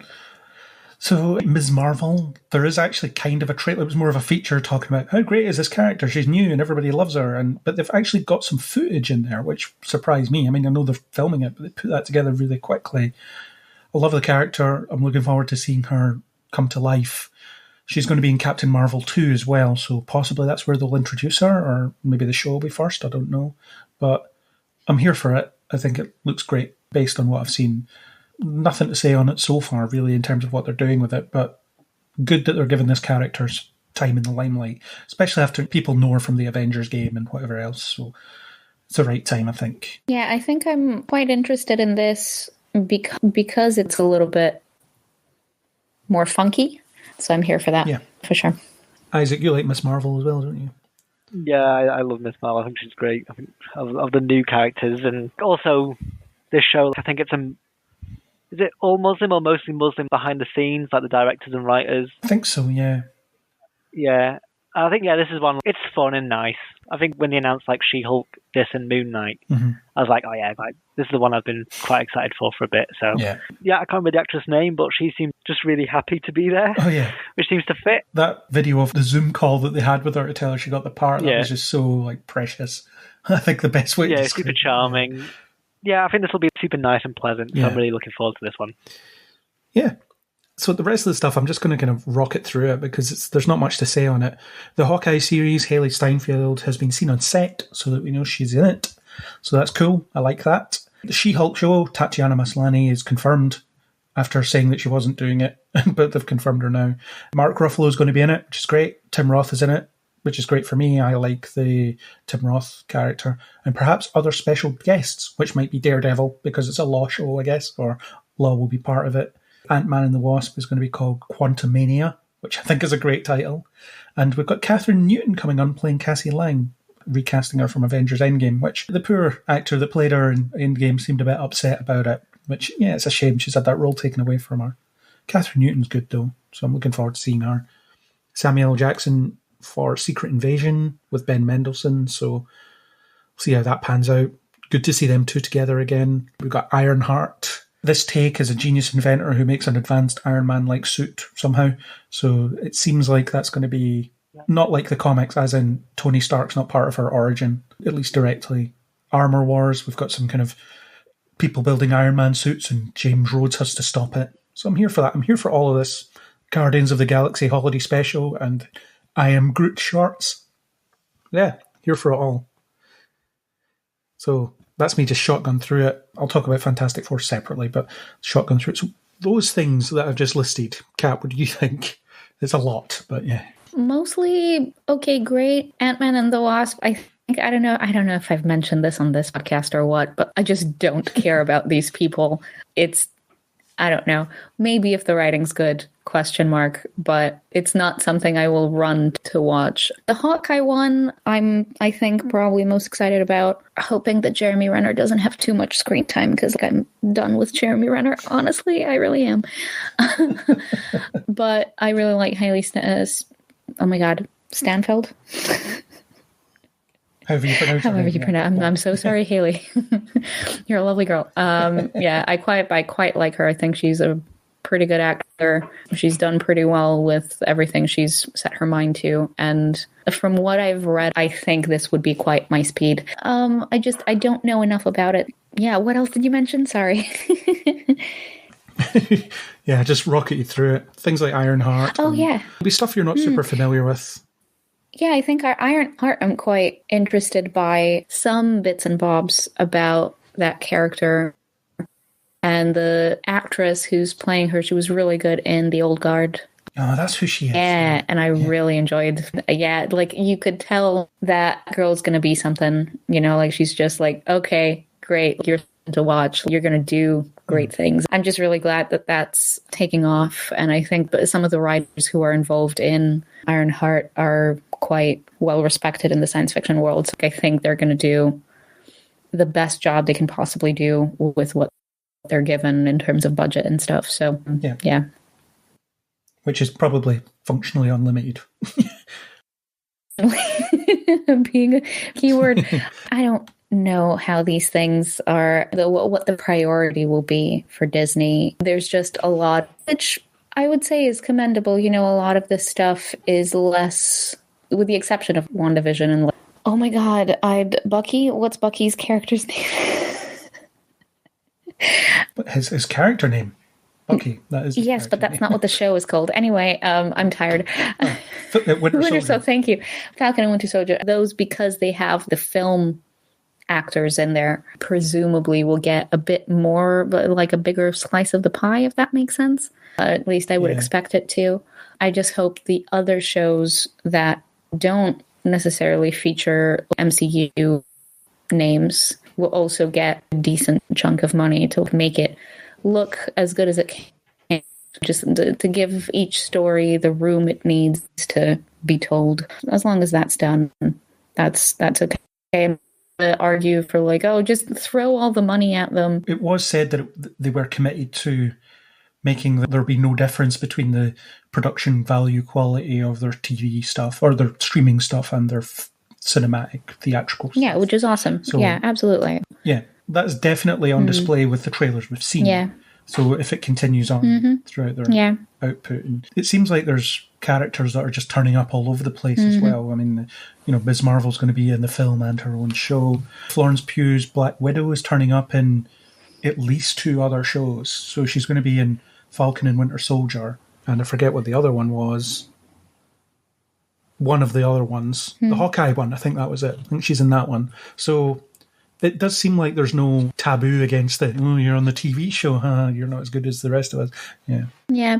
No, what I mean, not necessarily in terms of the production quality difference between the films, but what I'm saying is just because a character is less well known, thinking about Ironheart, for example, like you've got character of color. I just want them to do that story justice, that character justice, and to give them equal playing room to just do whatever the hell they want and to make a good story. I feel like there's certainly like the possibility to make some really cool stuff within a sandbox that's kind of, as we've touched upon, franchises, but you could still do like some cool stuff with it. And if you allow these stories the room that they would naturally, I'm excited to see the less jazzy ones, if that makes sense. Yeah, and I wouldn't be surprised if Don Cheadle turns up in Ironheart as well, just to kind of give it a connection. Oh yeah, for sure. Plus with the armor type thing, it's going to be like... That's the one, yeah. Yeah. So Isaac, what do you think of all these things? Yeah, I'll sort of gun through pretty fast, because most of them, I'm like, okay, but I don't have anything to say about them. So I'll just sort of go through the bits that I do have to say. So obviously Captain Marvel 2 I'm very excited about. I'm glad that they're giving her some friends, because I think she works better with other people. So Miss Marvel, Monica Rambeau, so that should be really good. Ant-Man's fighting Kang the Conqueror. Yes. That's quite an impressive villain to give him. So that could be, I'm quite looking forward to Quantumania, even though the last one was pretty bad. the ghost one. Yes. Oh, I'm on the Wasp. That wasn't that fantastic. Thor Love and Thunder should be pretty great, because I've been reading the Jason Aaron Thor stuff, which is all Gore the God Butcher and Jane Foster Thor and stuff, so it's really great. So Ragnarok was really great as well, so I'm very excited about that. And yeah, basically everything else, cool. Obviously it's lots of just logos, and there's none that I'm like, I don't want to watch this, but most of them I'll just wait and see. Fair play. So, last thing, Fantastic Four has been confirmed, and it's the same director as the last two Spider-Man movies, John Watts. So, the 3 Spider-Man movies, same guy. It's a good pick, and it seems like he's the new big cheese at Marvel, the director they like to work with for reasons. I don't know what reasons they are, but they like working with him. So, I'm glad we're getting this, and I can't wait to see what the take on it will be. The interesting thing is that Kang the Conqueror has been confirmed, as he is, at least in the comics, he's a descendant of Reed Richards, way far in the future, and the fact that they've cast a non-white actor to play him might give you some indication of what they're planning to do with Reed Richards in terms of race, maybe, but who knows, because they might remove that familial connection, because Kang is also related to like Doctor Doom in some ways as well, so no one knows. So yeah, I'm looking forward to seeing how the Fantastic Four are adapted this time. I mean, they're starting off well because they automatically can't really be the worst one, thankfully, so that's a good start. But how they fold them into the Marvel Universe really interests me. So, yeah. Isaac, what do you think of Fantastic Four? It's one of those ones I've not read or seen anything of them, including the movies, so I don't know anything about them, except that all the movies haven't been very good. So maybe 4th time's the charm. I can't wait till they do the Fantastic Four crossover thing where you get like Michael B. Jordan and Miles Teller and Chris Evans coming back to interact with the new Fantastic Four. Yeah, this is one of the ones on my list of I don't know. Sure, obviously it was on the way because everyone wants this. Yeah, but I don't know anything about the characters, so I'll just see it when I see it. Kat, what do you think? I think I'm on the same page as Isaac, in all honesty. I don't know. A question mark? I don't really need another Fantastic Four movie in my life at this moment. Maybe in 2 years you'll feel differently. Can see, yeah, maybe. And at the same time, I can kind of see...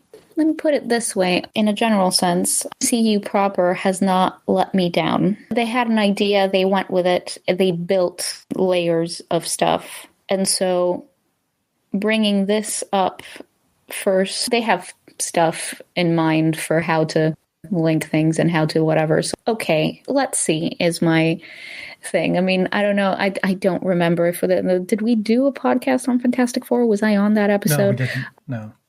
Controversially, I didn't hate the Josh Trank movie. So Maybe we'll revisit it before this one comes out. Yeah. So, to be continued on that. But yeah, the TLDR is I didn't hate that film. It's definitely flawed, but I didn't hate it. And so I'm just like, we just had one. Literally just now. It wasn't that long ago. We just had one. The same could have been said about Spider-Man when that was announced. I was going to say exactly that. It's how I felt about the Tom Holland movies when they were first announced. I love that being said. I may yet love this Fantastic Four iteration. Possibly. Who knows? I do love the Tom Holland Spider-Mans, but at the time they were announced, I was like, we literally just had one. We just had like two of them. And like, yes, one of them wasn't great, but like, and so just to have that so soon, okay, I trust that maybe question mark, you know what you're doing? Someone must. Yeah. But at the same time, yeah, I don't have blind faith, but in terms of just the bigger picture MCU kind of things, overall, yes, like there's films in there that I didn't like, but overall, like the 23 movie arc. They've built up enough good faith to make this something that probably won't suck. So that's certainly a very good way to put it. Yeah. All the fan casting always makes me laugh, though, and things like that. Where people are saying, "Oh, you must get this person to play them," and it's never considered whether that person wants the John Krasinski, Emily Blunt posters. Like, they're married, so you might as well. Like, they might as well do that. They're both pretty good actors and whatever. Yeah. I guess I wouldn't hate it, but and they were almost in Marvel films before as well. I don't know. Yeah, so. But it's this. But yeah, it is funny. I mean, fan cast. We had Fraser as Doctor Doom, didn't we? Yeah. He has to do that kind of stuff. But it's all this because the fans have spoken. Like, it doesn't matter what they want to do; they just get kidnapped, bundled into a van, and it's like, now you're Reed Richards, and you have no choice. And by the way, you need to do this for 10 films, some of which will be like crossover stuff, but you've got to do it now. That's it. Your life is now ours. You have no choice because the fans have said that you have to play. It has been decreed. Yeah. I really hope they get a Johnny Storm, assuming that Peter Parker hangs around in the MCU. I hope they get a Johnny Storm that is ages with him so that they can do some interaction stuff. I think that'd be great.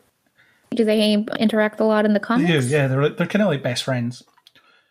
Oh, they have an antagonistic relationship to begin with, but they become friends over time. So, but that's the way Spider-Man's team-ups always happen. They start off antagonistic and then they see the way forward, which doesn't work with Tom Holland because he's always like, oh, another superhero. Hi, I'm Peter Parker. Let's be friends.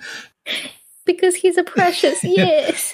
Precious baby. Whereas the original Spider-Man's all like, I work alone. Leave me alone. I don't want to work with you. Or I'm going to fight you because I think that you did this criminal thing. And he does like warm up to characters eventually. But so we'll see. I mean, it's interesting. It's confirmed that it could be interesting. Yeah.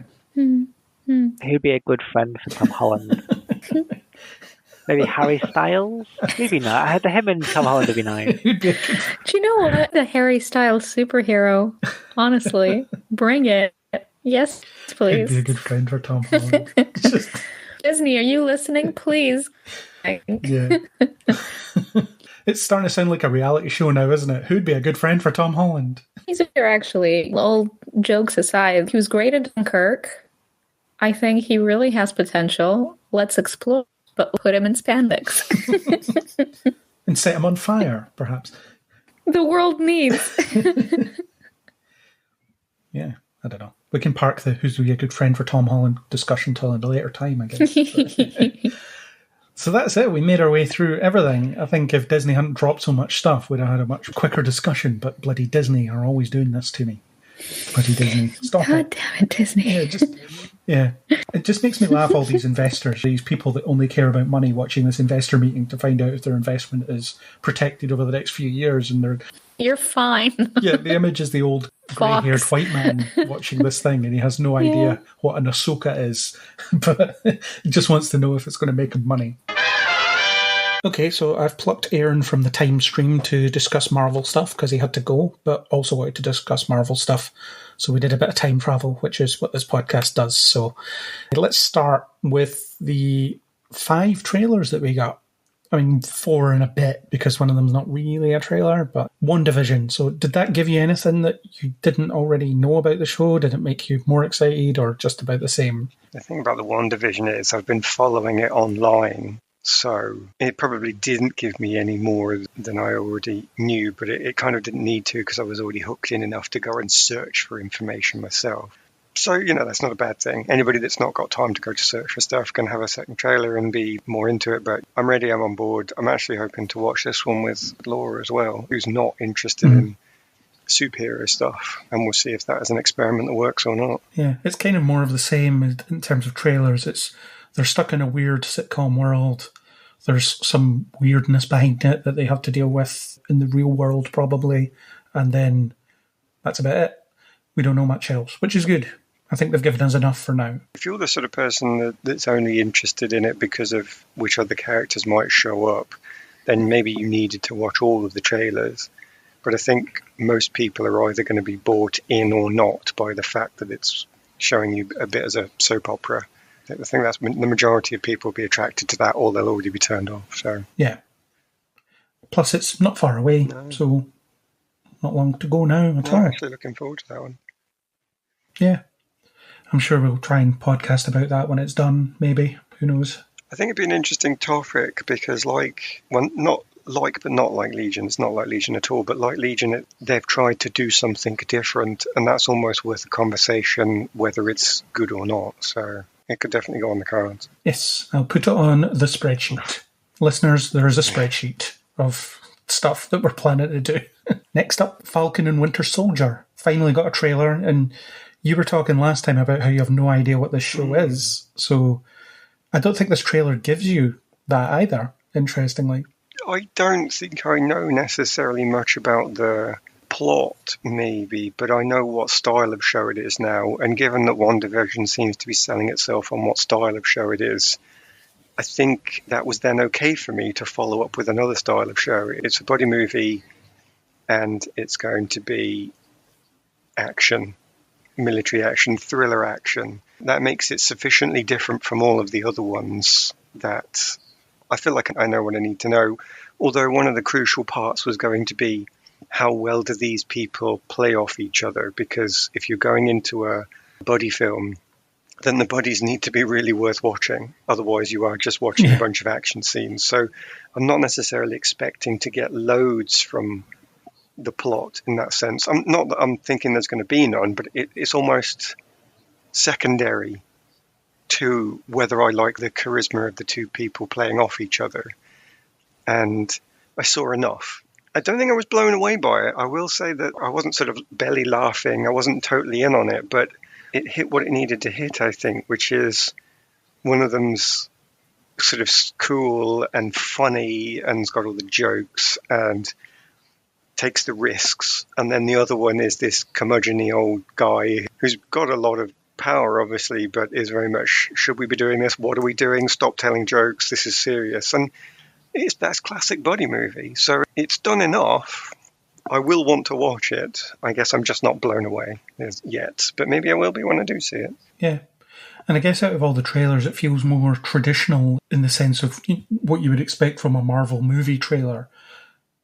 It starts off with some imagery that gives you an idea of what they might be tackling.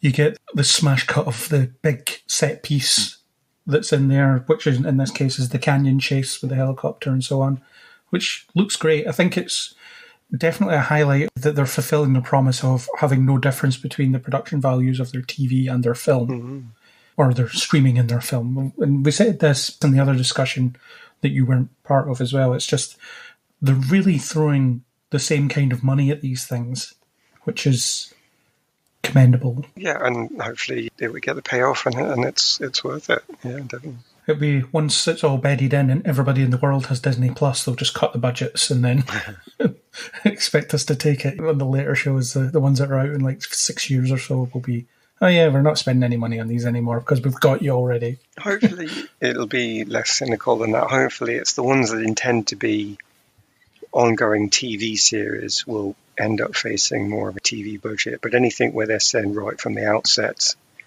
it is a mini series, and this is what you're getting, then that'll be worth spending it, because it is like spending it on a film, but just cutting that film into bits. So, yeah. And the Loki trailer, what did you think of the Loki trailer? I thought it looked really fun. I think it could be interesting as well. It was completely not what I thought it was going to be. I don't know what I thought it was going to be, but I looked at it and go, yep, that's not it. And it was fun. I think it has to be Guardians of the Galaxy fun, because it's a bit crazy and it's Loki. Both of those two reasons mean that this has to be hilarious.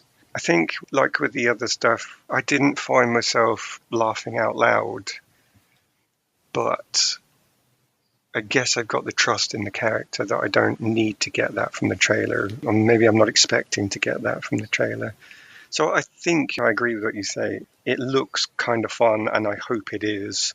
At the moment, though, because I didn't get massive laughs from the trailer, I guess I've got it slightly at the back of my queue, but I don't expect it to stay there. I can't see that they can screw up Loki and not make it really fun. Surely not. There's got to be loads of little gags and one-liners and him doing stupid things, and they set him a mission and he just does his own thing, but it works out anyway, and then they all have a laugh, except only he's laughing, and so on and so on and so on. So, yeah, it has to be, doesn't it? Just because it's Loki. Yeah, and Isaac made an interesting point about this. The MCU Loki isn't really the trickster. He doesn't do much in the way of tricking. He's more villainous than he is tricky. The only real trick that he pulls off, again, as Isaac said, was in the Avengers, he pretends to be in a cage and then isn't. Yes. So that's about it. So Isaac's suggestion was that if it is a time-hopping show, it's possible that this is how he becomes that within mythology. It could be. I've seen other stuff online just because I've been trying to get into this and see what's going on. I've seen other stuff online where he just meets loads and loads of other versions of himself, and so one of the versions is going to be potentially a real proper trickster, and they can just pull all manner of different versions of him from the comics or make up their own. So I think they will see that, but how it actually manifests, either way, and a totally different way. Yeah, and the end of the trailer also suggests that he is D.B. Cooper, the guy who stole a bunch of money, hijacked a plane, and then disappeared. I didn't know that legend, actually. It was one I was going to look at. I say legend, urban legend, myth, mystery. I was going to look it up, but when you're doing any form of historical stuff, be it future history or past history, there is always the bit where the writers go and research something and say, it was our guy, what did it? So I was expecting that. I personally hope they don't get hung up on those things, though, because when you start crowbarring them in, it becomes too obvious that you've done that just because you thought it was a cool writing gimmick, and actually when it comes to the plot, it didn't really add anything. So I'm not saying I hated it. I just do hope that they focus heavily on Loki rather than trying to make it go down the Xena warrior princess route, where Xena was actually responsible for every single thing that happened in history ever. And you're just thinking, stop it. This isn't why I'm here to watch this, One or two things is fine, but yeah, if every episode is he jumps to another point in history and ends up becoming a influential figure in some way, that'll get old real fast. It's like no human beings could do anything of import because Loki did it all. Exactly. Yeah. But yeah, I'm here for it. I'm looking forward to it. I think it's going to be cool. Tom Hiddleston's great in the role, so there's no reason that it shouldn't be good. What if animated? What if it does what it says in the tin? What if T'Challa was Star-Lord? What if Peggy was Captain America? What if the Winter Soldier fought a zombie Captain America? Things like that. I think it looks really fun. It's probably the most, not disposable of them, but the least connected, certainly.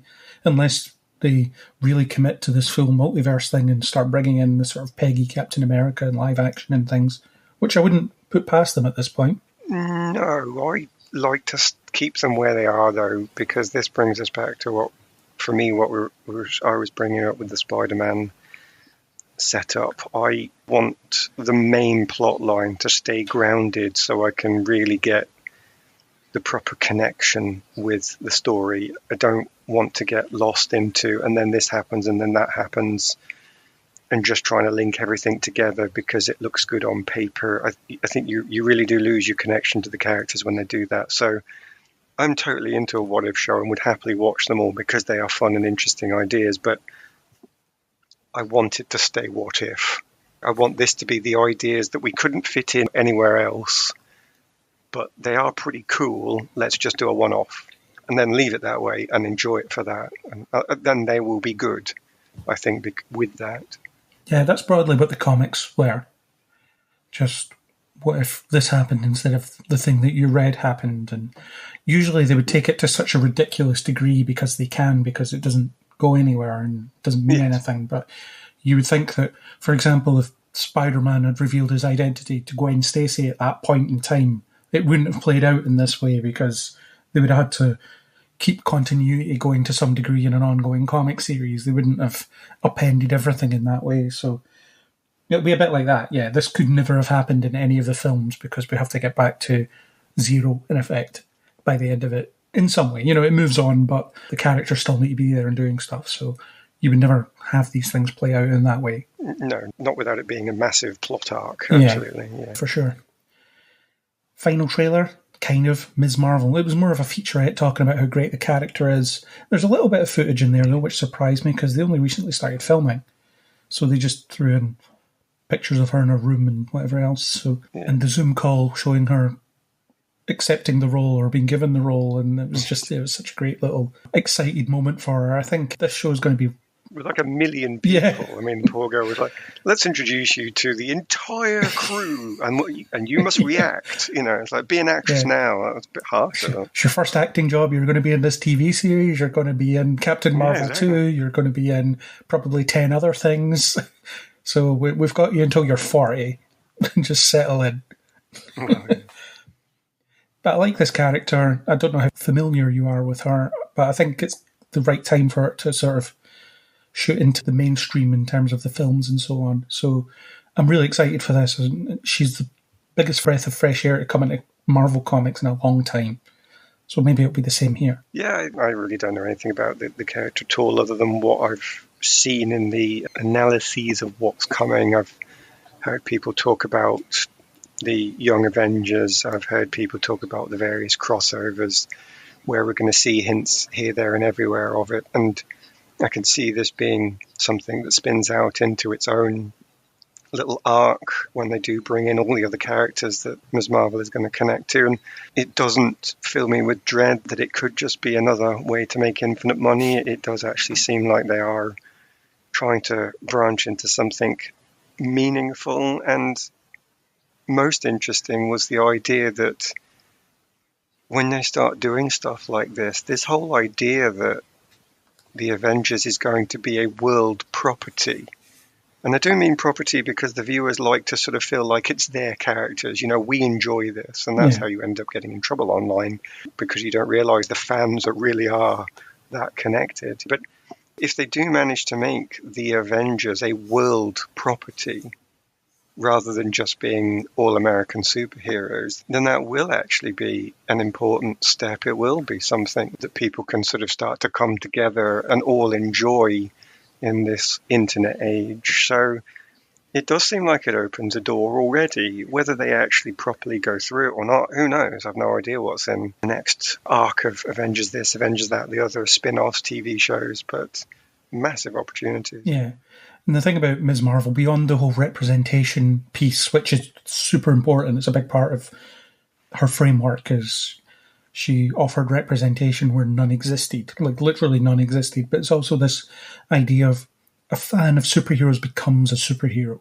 That's the epitome of fulfillment. So she chooses the Ms. Marvel identity because she loves Captain Marvel. So even though their powers are in no way alike, it's because she idolizes Carol Danvers, or I don't know if she knows who she is at that point, but she idolizes Captain Marvel, so therefore models her identity on her. And as time goes on, she crosses over with various other heroes. I think her first crossover was with Wolverine, which was great. Eventually she meets Spider-Man, and it was almost but I was you, like 10 years ago in his lifetime, like 50 years ago in real time, but it was you're the new me in terms of the brand, Marvel's premier teenage superhero. You are it now, so off you go. You have my blessing kind of thing. So I don't know if they'll do that here because she's not that much younger than Peter Parker. If she's any younger at all, depends what age they make her. I'm guessing she'll be about 15 But it will be crazy if this phenomenon of superheroes goes on long enough that we do actually have generations, like the actors pass the torch in the same way that the characters are passing the torch. That would just be weird, but possible. I might as well bring this in now then, because that's kind of what Ironheart is, except Iron Man or Tony Stark's not directly passing the torch to her, but in the comics they were connected in some way. I haven't read much of Ironheart, but she has a like Tony Stark AI in her suit when Tony Stark believed dead, which I don't think will happen here. But it's interesting because it seems like she is a young genius that makes an advanced armor suit that's like Iron Man's in this universe. So it is almost the inheritors of the legacy is what the next few phases are about. You still have the older people lingering about, but it seems that they are passing things on. And it does really seem like a Young Avengers is definitely going to happen sooner rather than later. Yeah. So they're definitely going for it. Yeah. So the Ironheart concept interests me in that way because it is just a fresh take on kind of something familiar. And I wouldn't be surprised if Don Cheadle turns up in that one. Yeah, everything you watch now has got we're going to do an Easter egg for this or a crossover with that, which does really help to build the universe. So I would say if that's the way they choose to go with it, I think that could be a good partnership. Both of them are some way connected to Iron Man. That gives you a bit of emotion in there. So yeah. And you've got Florence Pugh's Black Widow turning up in a few things as well. She's turned up in Hawkeye, Falcon the Winter Soldier, I think, and something else. I can't remember what it is. I maybe even mentioned it in the last discussion. Or maybe I couldn't remember then either. I can't remember. But yeah, Hawkeye, Jeremy Renner's in a show where he's training an assistant, a successor, who knows, but it's Haley Steinfeld's definitely playing the role, and that's great, because she's great, so having her in that role will be really good. Yeah, and more of the same. An actual passing of the torch already. Yeah, definitely. I mean, I don't really know much about that one, but it follows a nice theme. I do like to see my themes. I do like to see direction and purpose. And the one thing Marvel has actually convinced me right from early on is, we're going somewhere. So I trust that will fit in very nicely. Yeah, and it's great that they have a plan when all their big names are moving on as well. It's not that that's broken their franchise. Yes. Yeah. It remains to be seen whether the success will continue when you don't have your Chris Evans and your Robert Downey Jr.'s and whoever else. But the fact that they're confidently making these things suggests that they're not super worried about not having these people around. I think if they build it, which they have shown they can do, then it will still work. What they have to do is get the crossover. You like this character, come and watch it. Oh, by the end of this film, you now like this other character. Yeah. Stay and watch them. So as long as they do these constant crossovers and actually pass the torch rather than just immediately giving you different things, we will just flow with it. So I think they've proven that they can do that, and they're showing us here. I'm confident, I think. Yeah, we already touched on Captain Marvel 2. It's happening. You'll have Monica Rambeau in it, the older version, who's also in WandaVision, so there's another connection. And Ms. Marvel will be in it because, well, she has to be. It makes sense for them to meet. For the power level required, yeah. Yeah, so that's great. Black Panther 2, they're not recasting, but it's also not clear what they're going to do. I imagine just because they don't know. What do we do next? The only thing I've seen online is that somebody said they'd heard something on Twitter because somebody's cousin had posted it here, there, and everywhere. Was that they wanted to focus on his legacy, so they're going to carry on with Wakanda and show you what a good civilization can and can't do, what trouble it faces. And I could see that happily working, and it could be almost a little homage to the Lost King that made it what it is, arguably, if they go down that route. So there's options on there without having to use the one character that would still honour that one character, I think. Yeah, I imagine they'll still have at least one person in a Black Panther suit, though, because that's the brand. Sure, why not? Yeah. But in the same way that all the other things are, as we've already said, quote, passing the torch, there you go. Yeah. You are the next Black Panther because Wakanda needs a new king. Congratulations, you thought it came with a throne. It doesn't. Comes with a suit. Get in it. Also a throne. And you have to fight on a waterfall. That's the rule. Yeah, well, that's the way it's done. So get on with it, yeah. Yeah. She-Hulk. So they've confirmed Tatiana Maslany. I've never watched Orphan Black, but I hear it's great and that she's great in it. So that's an amazing catch for Marvel in that respect. She denied it before, which was hilarious, and then it's been just confirmed casually. We're getting Mark Ruffalo back for that one. Tim Roth's coming back as the Abomination, which I'm excited about. I think he's still one of the better Marvel villains, so having him back will be a good thing for me. And they've teased perhaps other special guests, which could be Daredevil, because it's, a law thing, so might as well be there that they bring him in. I'm up for some of these things. I'm not bothered really about the Abomination, but I would like to see Tim Roth, his character. I mean, I've forgotten what the character's name is. Blonsky. I'd like to see Blonsky back. I don't know that there's much into massive Hulk smashing into each other more than you can do as a monster flick, and that's fine, but you don't need to see that constantly every 10 minutes. But Blonsky having trouble would be worth it, and I'm always happy to see a bit more Daredevil, so I don't know where it goes, though. This one I've got my eye on because I don't know what they do. They've already got a lawyer in Daredevil, so do we need a new lawyer? What's the new angle? We've already got Hulk, so why do we need a new Hulk? What's the angle? And I'm not saying I think this is going to be rubbish, I'm just saying it seems really difficult to be the second person in a role when all the roles are currently covered. And there's no reason you can't have two lawyers. There's no reason you can't have two Hulks. It's just that, what are you going to do to make this new? I'm honestly not sure what direction they go in that sense. And the other thing that I'm concerned about with She-Hulk is I don't know how you avoid the Superman problem. Because I went online the other day and something's been bothering me about the She-Hulk. She doesn't seem to have any weaknesses other than a bigger Hulk. And I went online and somebody said, here are the 10 weaknesses of She-Hulk. And I went through them and thought, no, there's not a single thing in there. That's a false list. This woman is effectively a Superman. And not that Superman is boring, but Superman is difficult to write for. When somebody's got that much power and that much intelligence, how do you get around them? So I'm not saying it can't be done. I'm just saying there are two reasons here that I'm thinking this is a really dangerous property and would be very easy to screw up. So I hope they've got some really good writers for this one, because I don't think they're going to get an easy time writing this.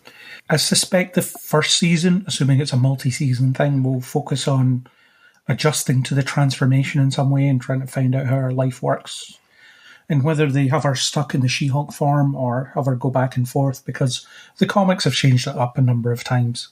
A lot of the time she can go back and forth whenever she wants, but she just chooses to remain large and green because she feels comfortable. And it's that image or that empowerment thing, as in, this is me feeling comfortable in my own skin, so I don't really care what other people think. Plus I'm a Hulk and I can just punch people that just tell me that I shouldn't do this. So, because Banner has the weakness, or did have the weakness of, he can't control the Hulk side of him, so that is the weakness. He's afraid of it. But that's gone too. Yeah. Oh, and that was a crazy choice. I'm not saying it wasn't. I now find that character in exactly the same boat problem, because the whole point of the Hulk storyline is phenomenal cosmic power and absolutely no control. Yeah. It's the proper old werewolf, vampire, and of course Jekyll and Hyde problem of all of this hideous power comes with the problem that you will probably kill those people you love. And that's actually a really powerful emotive story. As soon as you take that away, okay, you've just brought yourself the Superman problem. What are you going to do? Where are you going to go with this? So I can see that Mark Ruffalo will never get a film. Maybe he was never going to get one anyway, but I don't know how he's going to get a film now. They almost gave him, and the Hulk is going a bit stompy like a child and refusing to come out. Great, you've created another emotional problem. Totally get that, but we've played that out now and it's all gone. So, okay. So you've it happened between films, effectively. We solved that between films somehow. Yeah, so maybe that's the film then, where they show how he solved it, but it is now gone for the future. So it could be that She-Hulk is a great empowerment show, but if they spend 6 episodes going, I am empowered, I am empowered, I am empowered, that's going to be really freaking boring, no matter how meaningful it is.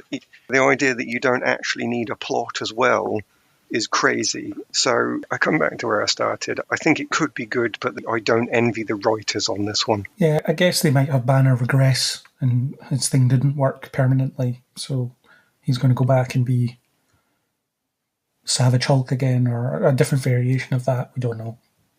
Sure, could be. Yeah, we don't know. That's what it is at this point. It's just speculation, because all we have is names. That's all we have. Oh, yeah, absolutely. But it's fun to speculate, and that's ultimately why they do these things, so that we'll talk about them and spin their content for them by just talking about it. Exactly. Yes, you are oiling their machine here. Yeah, that's it. Yeah, that's what we're doing, and we're happy to do it, it seems. So, next up, Ant-Man and the Wasp, Quantumania, which I think is a great title. It just tells you you're in for a bit of a fun time. The two curious things about it is we've got Kang the Conqueror confirmed as a villain. You may remember him from that Avengers cartoon you watched. You know, he's a big deal. Yes. So introducing him in an Ant-Man film suggests that they're either going to make him less of a big deal, or it's just this is where we're going to meet him for the first time. Yeah, I imagine the comic book fans will be annoyed by the former, so the latter seems more palatable to everybody.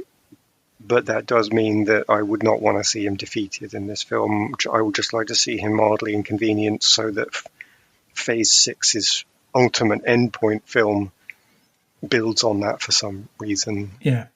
Otherwise, it's the equivalent of Thanos turning up in every single individual Avengers film and being beaten by all of them before getting beaten by all of them together later on. Yeah.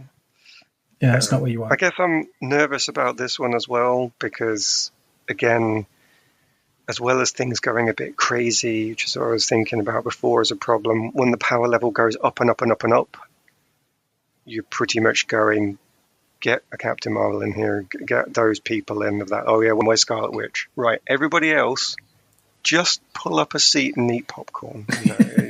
There's just no point you being here. Yeah. Falcon, you have a shield, that's nice. Go away, yeah. Yeah. Bucky, we don't need your metal arm.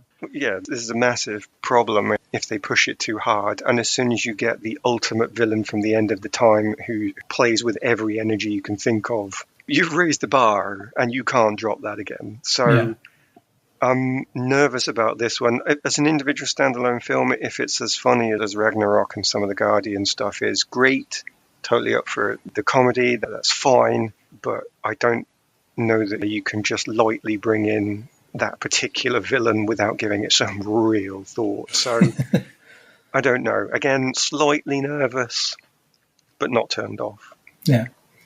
And the other thing is we're getting a new Cassie Lang, the third Cassie Lang we're getting. So Catherine Newton is going to be taking over the role, which is a bit of a shame for the poor young lady that played her in Endgame. And she did seem quite upset on social media when she released her. Yeah, well, I'm glad that they're moving forward with this or whatever, but yeah, it's a shame that it's not me. So she was diplomatic enough, but it's a bit of a shame. But I do like Catherine Newton. I think she's really good.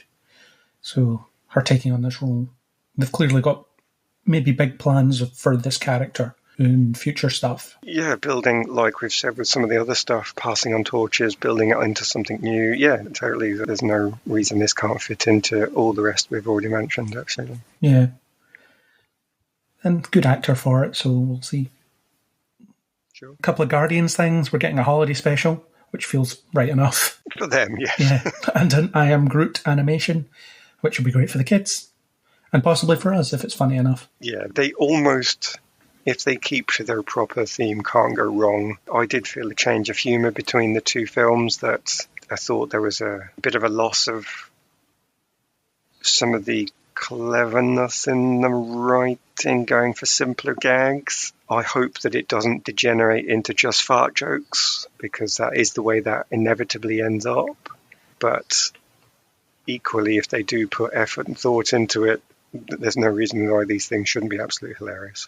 Follow Ragnarok is, I think, what I'm saying. That's a good example to follow, and then you'll be fine. Yeah. I'm sure they're aware of that. Yeah. Secret Invasion is a series that we're getting with Samuel L. Jackson and Ben Mendelsohn. So bringing back Nick Fury, obviously, and Talos, I think his name is. I don't remember, but yeah, if you'd have said it with more confidence, I would have simply believed you. So. Yeah, let's go for that. I think it's Talos. I'm pretty sure. I'm 98% positive. So nothing is known other than these two people are in it, and it's a title. I know in the comics, and in the cartoon that I've watched, it's the Avengers are replaced by Skrulls, or some of them are replaced by Skrulls as are key people across the world and things. So I don't know if it will be this world-reaching conspiracy, or they're just going to use the name and do something else with it. I don't know anything about it, I have to say. I'm not even read any source material. You did see those cartoon episodes, though, where they did it. Well, here's the thing. That brings up, what I was about to say, which is things that take the form of other things. I'm very polarized on it. I'm very black and white on it. If they do, here are aliens hidden amongst us, and you have to do something in order to figure out if they're an alien or not. There's some of the really old sort of 60s science fiction does this. You shoot them. If they turn green, it was the bad alien. If it turns red, it was the good alien. And I can't remember which one that is. But that sort of stuff where they're just hiding amongst us, that's quite sinister, and I'm up for some of that. That can be quite interesting. What I don't want to see is I pretend to be your husband for a while, and I say something to really upset you, and then I go away and your real husband comes back and you have a fight. And nobody talks about it. Nobody actually goes back over, why did you say this to me? I didn't say that to you. Oh, then it must have been an alien hiding as me. Let's get on with it. Nobody has a conversation about it. They just create these hideous situations where horrendous stuff happens to people, and you're just sitting there going, reveal it. When are you going to reveal it? These people aren't talking to each other like real human beings. You're just playing it for the force of the plot is making you do this because you think you're being clever, when actually you're just really pissing me off. But yeah, the latter will just annoy me so much I will have to turn off immediately. But the former could be good. I don't know what they'll do with it. If they go down the third route, amazing. Yeah, the thing is, they haven't established the Skrulls as bad guys in this universe. They are, they're refugees. That's not to say there might not be a contingent of them that aren't the best people. So there are 6 Skrulls that have decided to replace the president or whatever, and Nick Fury has to track them down. But I suspect they'll pick up on the end of Spider-Man, where Talos was posing as Nick Fury and so forth. They'll do something with that, I think, but I don't know what the plot is because no one has told us. Yeah. No, I need to completely reserve judgment and not talk about this one again until they actually tell me something, and then I'll be able to respond logically rather than emotionally. Yeah. So watch the space on that one, whether it's going to be something you hate or something that you don't mind. Yes. So there's not much to say about Thor, Love and Thunder. Christian Bale's playing Gore the God Butcher, which is a character I know nothing about because I haven't read the comics that he's appeared in.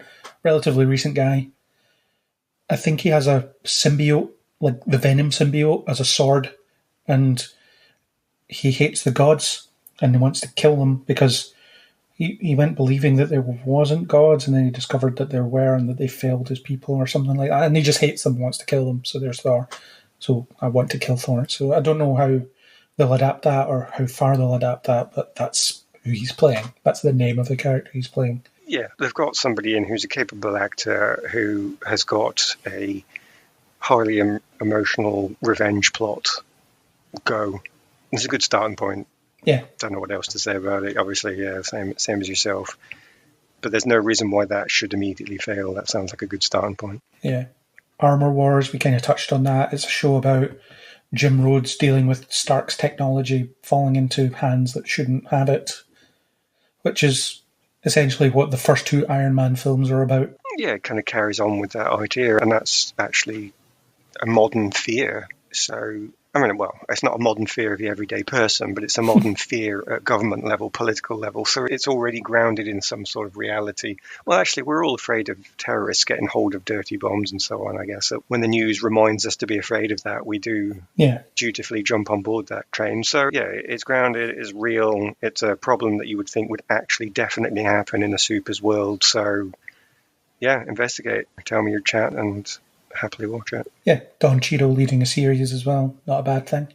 No. Yeah. And I think that a lot of these will just be one-offs as well. So it's not that, oh great, we're going to have 10 years of him dealing with the Koreans getting Iron Man suits or whatever. Yeah, well, that was what I was saying with the Star Wars stuff, actually. I think that's a good choice. If you've got an idea, play it out for what it is and let that be varied and that variation be a good thing for your franchise don't get trapped into a pattern because some producer says that this is the way it's done these days. So, yeah, that's a good thing. If they've made a decision, we can tell the story, and I'm more pleased with that than the alternative. Yeah, and then there's no reason that those characters couldn't appear on another show or in another film at a later point, availability allowing.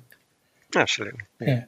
So, yeah, you don't have to lock them into a contract for 10 years of whatever. You can just lock them into 10 years of doing something, and then they'll do something, which seems to be how Marvel play it anyway. We've got you in a contract for this length of time, so you'll be doing something within that. We'll give you stuff to do. Right. We'll let you know. So that's good. Or it can be good. Last thing, John Watts, the director of the 3 Spider-Man films, or soon-to-be 3 Spider-Man films, will be directing the Fantastic Four as well. So it seems that Marvel really like working with him. Yeah. I'm excited about this. I really want to see what they'll do with Fantastic Four and how they'll bring them in and who they'll cast and all these things. And automatically, it can't be the worst one. So they'd have to do a really bad job to make the worst one. So they're doing okay so far. Fair enough. I haven't managed to connect with the Fantastic Four film yet. I've not enjoyed any of them. So I can see I can't see at all, but I go on the internet and I see the intelligent people who've done all the research telling me how they are seeding the Fantastic Four everywhere you look. You know, if you know what to look for, you can just see it just freaking everywhere, including there was one that was just literally the place that Falcon and Winter Soldier are going to is a small seed of one character. I'm like, okay, yeah, brilliant, fair enough. I would never have picked that up, but I'm glad you're thinking about it at this level of detail, because that's what I appreciate. So I can see that, well, rather to put it, I trust this Marvel franchise to give me something that I should consider watching. If somebody said we're doing another Fantastic Four just straight, I would say probably not interested, but this franchise coming and saying, take a look, I feel like I have to take notice. So I shall be giving this a watch based on reputation alone. Yeah. And the thing with Kang as well is at least some versions of him are a descendant of Reed Richards. So that might tell you something about what they're planning to do casting-wise, since Kang is played by a black actor. Yeah, by the end of phase whatever it is, I don't know when the next massive end point is that is effectively the next end game, phase 6, 7, 8, whatever it is. By that point, they could have a truly global property that is now fully balanced across all cultures, races, worlds, multiverses, if you were that interested. You know. So, yeah, that could be a really good thing. Yeah, I think there's a 0% chance they'll do an all-white cast for the Fantastic Four. No, they wouldn't do that now. No. Yeah. But it's an interesting one. I do like them as characters, and they're properly cosmic type characters. They give you access to all this other stuff. You know, the Silver Surfer and Galactus first appeared in Fantastic Four comics. Even the Skrulls first appeared in Fantastic Four. So it just gives you this kind of swashbuckling outer space weird stuff. And I've seen a lot of people suggest that the first Fantastic Four film should be a 60s period piece, and then they get stuck somewhere, which is almost the Captain America story again. Except it allows you to do some 60s visual aesthetic and all that stuff. And then your second film, or even your first film, could be that fish out of water 60s in the 2020s or whatever year to be made, and just be a visual thing that they could play around with. Yeah, I'm all up for that. That was my worry about She-Hulk, that it wasn't going to be new enough because we'd seen the various components elsewhere, and I do want to see them try something. I don't think I want to see them try Captain America style thing and then also trying to mix in the humour of Guardians of the Galaxy because it's wild people in space. I'm up for them trying something new, but I would want them to do that completely. Make it definitely unique to Fantastic Four, and I'm on board. Oh yeah, completely agree. Yeah, we'll see. Good director. We know he's proven himself with the Spider-Man movies in terms of his ability to make something that's watchable, so I don't see any reason why this will be bad. I don't think there's much risk of that. Yeah. We'll see though. Yeah. So that's it. Powered through all the Marvel stuff, which there may be some crossover with the discussion that was had in the other timeline. There may not. I'll have to send you back to that timeline now to get back involved in your normal existence. In my normal timeline, yeah. Just plucking people out of the time stream, that's what I do. So, Thank you for taking your time out of linear existence to come back and finish off your contribution. Welcome.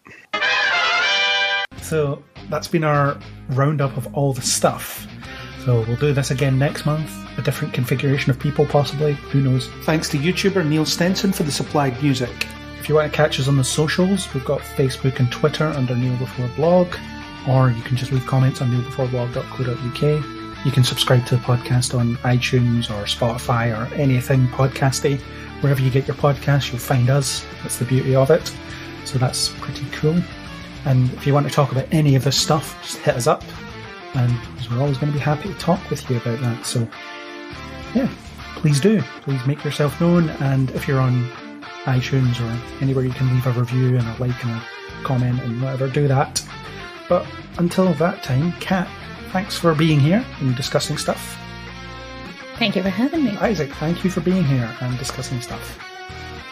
Oh, thanks very much. It's been quite fun.